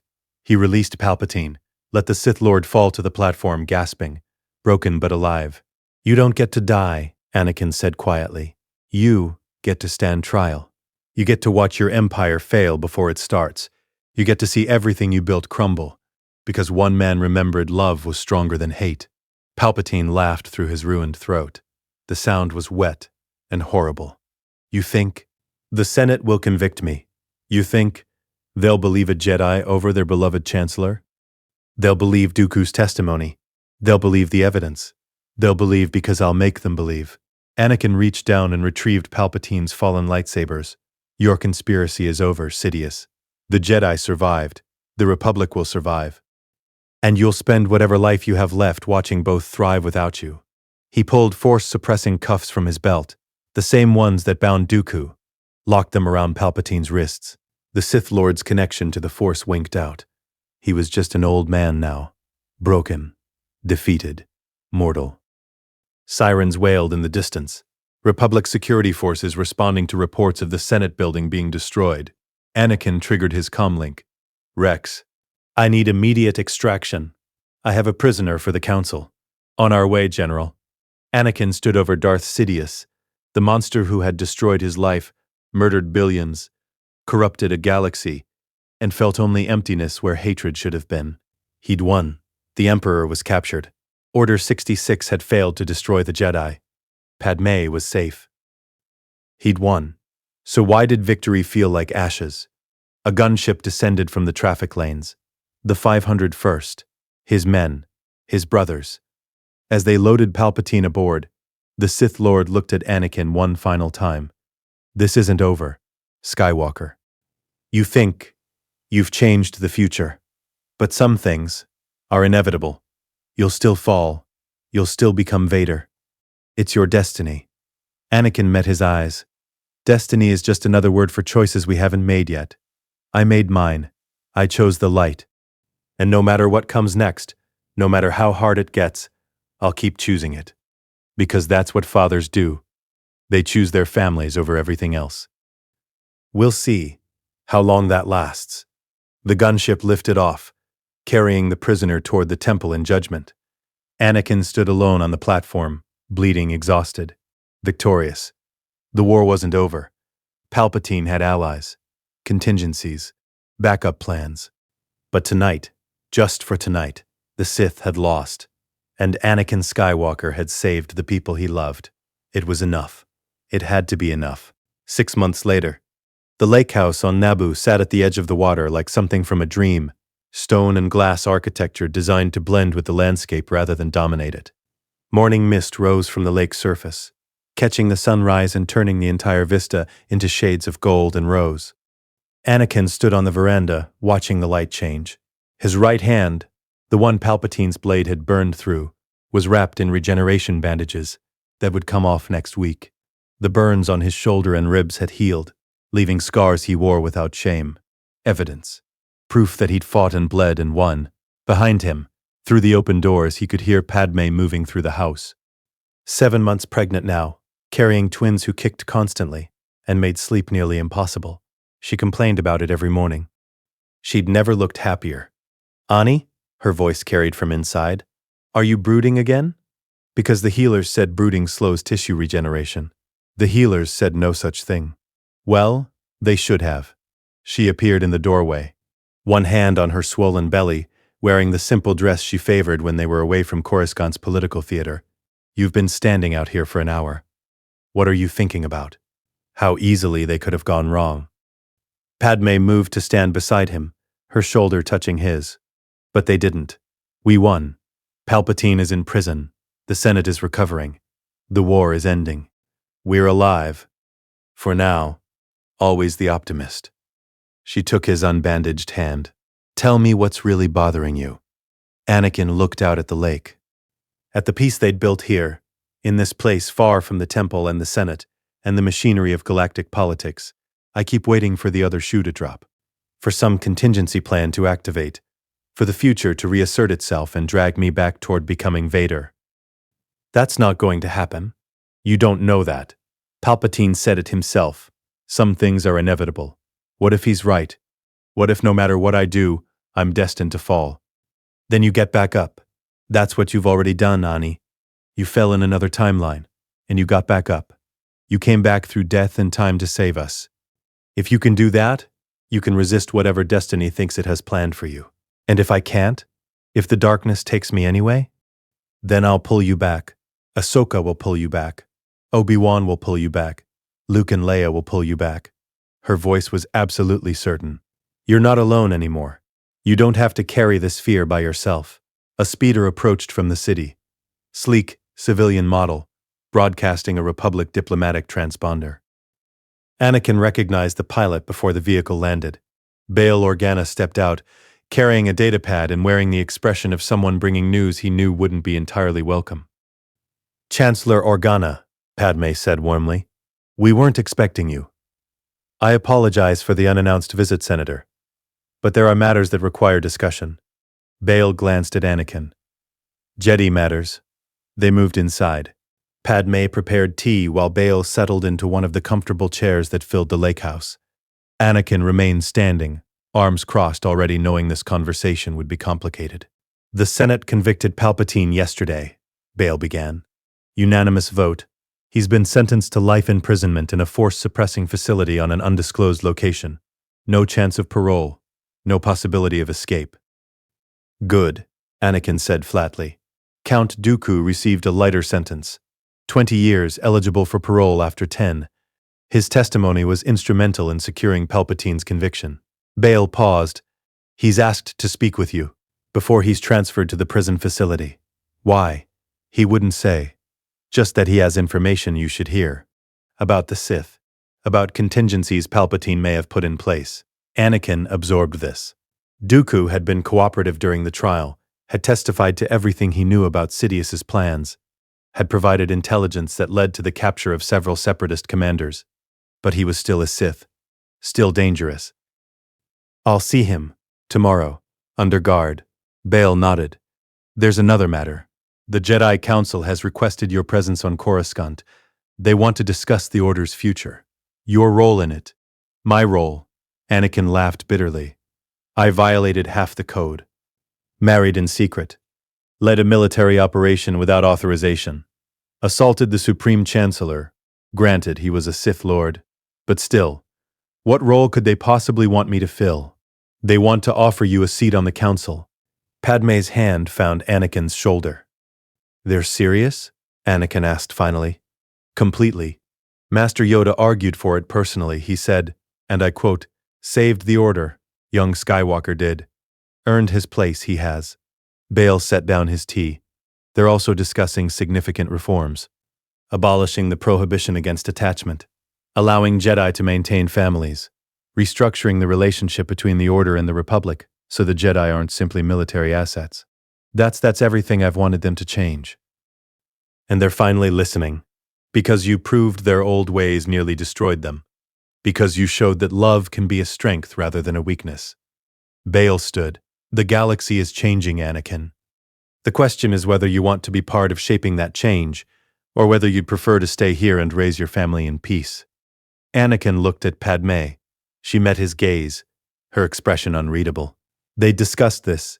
What would happen after Palpatine's defeat, after the immediate crisis passed, whether they'd return to their old lives or build something new. I need time to think about it, Anakin said. Take the time you need, but not too long. The Council convenes in 2 weeks to formalize the reforms. Your voice would be valuable in those discussions. Bail moved toward the door. For what it's worth, I think you should accept. The Jedi need someone who understands that dogma isn't the same as wisdom, that tradition isn't the same as truth. They need you, Anakin. He left. The speeder departed, leaving them alone again. Padme turned to Anakin. Do you want to go back? To the Council? Part of me does. The part that still wants to prove I'm worthy. That I can be the Jedi they always said I should be. And the other part wants to stay here. Build a life with you and the twins. Let the galaxy sort itself out without me. That's not who you are, Ani. You've never been able to walk away from people who need help. I know. But maybe I should learn. Maybe the galaxy would be better off if I wasn't constantly trying to save it. Padme laughed. The galaxy is better off specifically because you tried to save it. Because you refused to let Palpatine win. Because you came back from death itself to protect the people you love. She placed his hand on her belly where the twins were moving. These two deserve a galaxy worth living in. The only way to guarantee that is to help build it. Anakin felt the twins through the Force. 2 bright presences, still developing, already strong. Luke. Leia. Children who would never know the Empire. Who would grow up free? I'll accept the Council seat, he said. But on my terms. I stay married to you. I raise our children openly. I don't hide who I am to satisfy their outdated rules. They're changing the rules. You heard Bail. Then I'll help them change faster. Anakin smiled. The Order needs to evolve or it'll die the next time a Sith Lord tries to destroy it. I can help with that evolution. Make sure it happens right. 2 weeks later, the Jedi Council chamber had been rebuilt after the attempted evacuation. New stone, new seating, but the same circular design that had defined Jedi governance for millennia. 12 seats arranged around the center, windows overlooking Coruscant's endless sprawl. Anakin stood in the center, not as a supplicant. As an equal, Yoda sat in his seat, his ancient eyes carrying something that might have been approval. Skywalker, Anakin. Before this council you stand. Proven yourself you have. Saved the Order from destruction. Defeated a Sith Lord. Risked everything for what right you believed to be. Mace Windu spoke next. The Council has voted. Unanimously. We offer you the rank of Jedi Master and a permanent seat on this council. Do you accept? In the other timeline, Anakin had wanted this desperately. Had craved the recognition, the validation, the proof that he was worthy. Palpatine had used that desire against him, had turned his resentment at being denied the rank into a weapon that destroyed the Order. This time was different. This time, the offer came not from political maneuvering, but from genuine respect, from acknowledgement of what he'd accomplished. I accept, Anakin said, on the condition that the reforms you've proposed become reality, that Jedi can marry, can have families, can love without being punished for it. Agreed, Shaak Ti said. The prohibition against attachment is hereby abolished. We acknowledge that love, properly understood, strengthens rather than weakens our connection to the Force. Obi-Wan smiled from his seat. Welcome to the Council, Master Skywalker, though I suspect you'll make our discussions far more interesting. That's the plan. The formal ceremony concluded. Masters congratulated him, some warmly, others with reservation. Change was difficult, even necessary change, As the council dispersed, Ahsoka appeared in the doorway. 15 years old now, taller, carrying herself with the confidence of someone who'd survived a galactic conspiracy and come out stronger. "Master, congratulations on the promotion," she grinned. "Does this mean I get to call you Master Skywalker?" "Please don't. I'm definitely doing that." She fell into step beside him as they walked through the temple corridors. The Senate just announced the war is officially over. The Separatist Council surrendered this morning. No more battles. No more casualties. Until the next crisis. You're doing it again. The brooding thing. I'm being realistic. You're being pessimistic. There's a difference. Ahsoka stopped walking. "Master, I need to tell you something. About my future with the Order." Anakin's chest tightened. "You're leaving." "What? No, why would you think?" She paused. "Oh, because in your other timeline, I left. After the Council betrayed me." "Yes. That's not happening this time. The Council is different now. You made sure of that. And even if they weren't, I'm not leaving you. You're my family, Master. My annoying, overprotective, occasionally wise, when he's not brooding family." Relief washed over Anakin. "Good, because I need you here. To keep me honest. To remind me why I'm doing this. That's my job. Professional reminder that Master Skywalker is not, in fact, invincible." They reached the meditation gardens. Younglings were training under masters who taught them Form I with patience and encouragement, rather than strict discipline. The Order was changing, slowly, imperfectly. But changing. Padme was waiting at the garden entrance, accompanied by Rex in civilian clothes. The captain had formally resigned from the military to advocate for clone rights full-time. "How did it go?" Padme asked. "Unofficially Master Skywalker now. Member of the Jedi Council. Voice for reform within the Order." "That's wonderful, Ani." She kissed him, publicly, in the Jedi Temple. "And no one condemned them for it, though you realize this means double the responsibility. Triple, actually. Council member, husband, father." He placed his hand on her belly. "Speaking of which, the medical droids say it could be any day now. They've been saying that for a week. These two are stubborn, like their father. Sorry, Master Skywalker. I wanted to let you know that the Clone Rights Initiative passed the Senate this morning. All clones are granted full citizenship, freedom to choose their own paths, compensation for their service." "That's incredible, Rex. It's because of you, sir. You started removing chips. You treated us like people instead of property.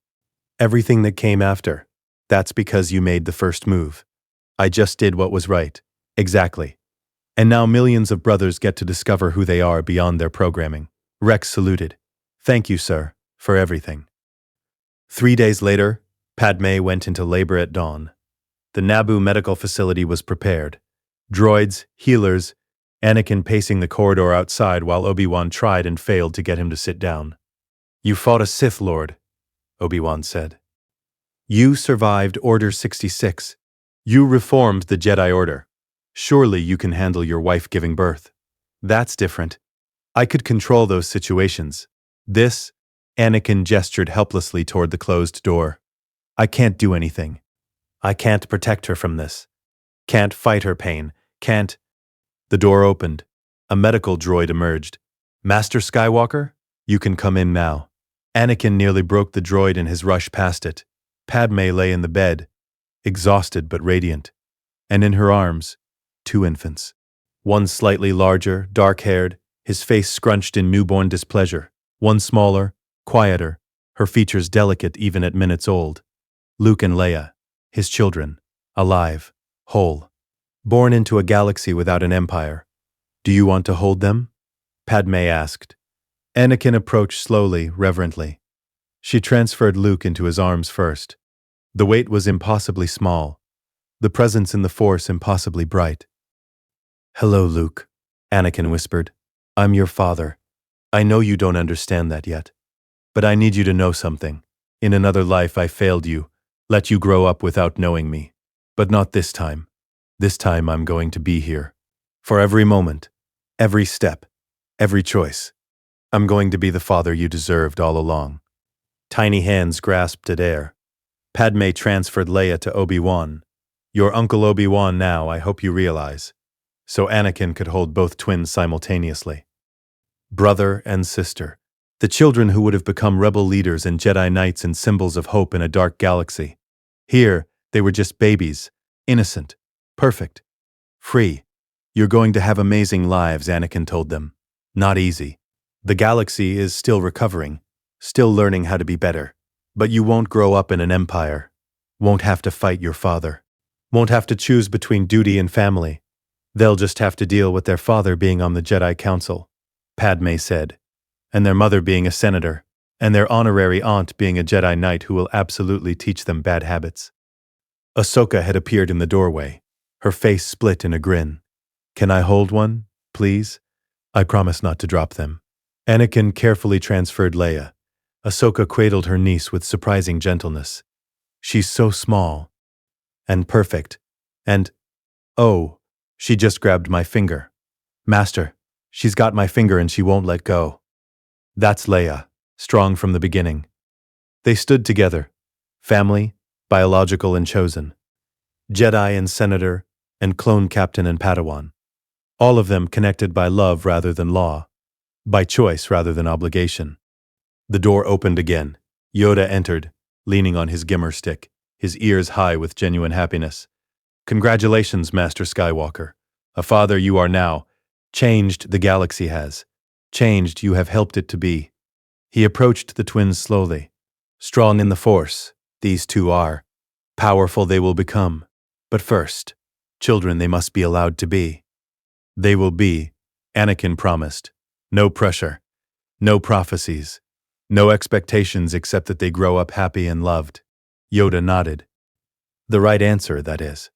He looked at Anakin with those ancient, knowing eyes. Proud of you I am. The chosen one you were called. Balance to the Force you were to bring. Thought we did that meant destroying the Sith. But balance, true balance, means something else. What? Light and dark acknowledged. Love and duty balanced. Power and compassion intertwined. Shown us this you have, by refusing to choose between Jedi and family, between duty and love. Both you chose. Balance. At his wife, at his Padawan and his former master and the Grand Master who had spent 900 years trying to preserve the Jedi Order. Is it over? He asked quietly. Really over? Or is this just a temporary victory before the darkness returns? Over nothing is, Yoda said. The Force, in motion it remains. Always. But this moment, this victory, real it is. Earned it, you have. Enjoy it, you should. The old master left, leaving them alone with the twins. Anakin settled into the chair beside Padme's bed, Luke in his arms, feeling the weight of his son and the weightlessness of relief. He'd done it, crossed timelines, defeated a Sith Lord, saved the Order, protected his family. The future was still uncertain, threats still existed. The galaxy was still broken in places. But today, just for today, he had peace. He had love. He had family. And that was enough. More than enough. It was everything. Epilogue. 20 years later, the training grounds on Naboo had been expanded since the twins were born. Open fields where Luke and Leia could practice lightsaber forms without destroying expensive equipment. Where Ahsoka could teach them the unorthodox techniques Anakin had taught her. Anakin watched from the veranda as his children sparred. 20 years old now, both of them Jedi Knights, both powerful in ways that surpassed his expectations. Luke fought with Soresu, defensive, patient, the form Obi-Wan had favored. He'd grown into a thoughtful young man who preferred negotiation to violence but could fight like a storm when necessary. Leia wielded a Taru, aggressive, acrobatic, overwhelming opponents through relentless attacks. She joined the Senate like her mother, had become a voice for reform and justice, had inherited Padme's fierce intelligence and Anakin's absolute refusal to back down from a fight. They were everything he'd hoped they'd be. And nothing like what they would have become in the other timeline. Rebel leaders fighting against their father's empire, separated by lies, carrying trauma that should never have existed. Padme appeared beside him, silver threading through her hair now, still beautiful, still the woman who'd believed in him when no one else had. They're getting better, she observed. Luke almost landed a strike on Leia yesterday. Almost doesn't count in combat. spoken like a man who's spent too long teaching aggressive tactics. Balance, remember? Yoda said I brought balance. By being aggressively peaceful. Very balanced. After 20 years, she could still surprise him with her wit. Obi-Wan emerged from the house, carrying a datapad. The Council is requesting your presence tomorrow. Something about a diplomatic mission to the Outer Rim. They want someone with experience in, how did Mace phrase it, creative problem solving. That's code for, we need someone willing to break rules if necessary. Probably. Will you go? Anakin looked at his family. At the life they'd built, at the peace they'd earned through blood and sacrifice and absolute refusal to give up. I'll go, but I'm taking Ahsoka, and probably the twins. If I'm teaching them diplomacy, they might as well learn from real situations. Skywalker family diplomacy. I'm sure that will go smoothly. We've survived worse. As the sun set over Naboo's lakes, Anakin felt the Force flowing through everything. Through his family, through the Jedi scattered across the galaxy. Through a republic that had learned from its mistakes and become stronger for it. He'd lived 2 lives. In one, he fell to darkness and died in his son's arms. Redeemed, but broken. In the other, he fought his way back from that darkness and built something worth living for. Both timelines existed. Both were real, but only one mattered now. This one, where love won. Where family survived, where Anakin Skywalker remained Anakin Skywalker, instead of becoming the Empire's weapon. Padme took his hand. What are you thinking about? How lucky I am. To have this. To have you. To have them. Luck had nothing to do with it. You fought for this. Bled for it. Refused to let the darkness win. We fought for it. All of us. Together. Luke and Leia finished their sparring and jogged over. Both of them sweating and grinning. Dad, tell Leia that Ataru is inefficient against a skilled Soresu practitioner, Luke said. Tell Luke that Soresu is boring and he fights like a protocol droid, Leia countered. Anakin looked at his children. Alive, free, whole, and felt his chest swell with pride. You're both right, you're both wrong. That's what makes you perfect. They groaned in unison. You always say that, because it's always true. The family moved inside for dinner. Ahsoka joined them. 35 now, a master in her own right, still calling Anakin master just to annoy him. They ate together, laughed together, argued about politics and philosophy and whether Luke's new girlfriend was actually interested or just being polite. It was normal, mundane, perfect. Everything Anakin Skywalker had crossed death itself to protect. And as the Naboo stars emerged in the darkening sky, Anakin sent a thought into the Force, toward the timeline he'd left behind, toward the son who'd saved him there, toward the man he'd been and would never be again. Thank you, Luke, for believing in me, for giving me the strength to come back, for showing me that redemption was possible. I'm living the life you made possible, and I'm making sure it's worth what you sacrificed to give it to me. The Force carried no answer, just the gentle assurance that love, across time, across timelines, across death itself, endured. And that was enough. Let us know what you'd like to see next. The end.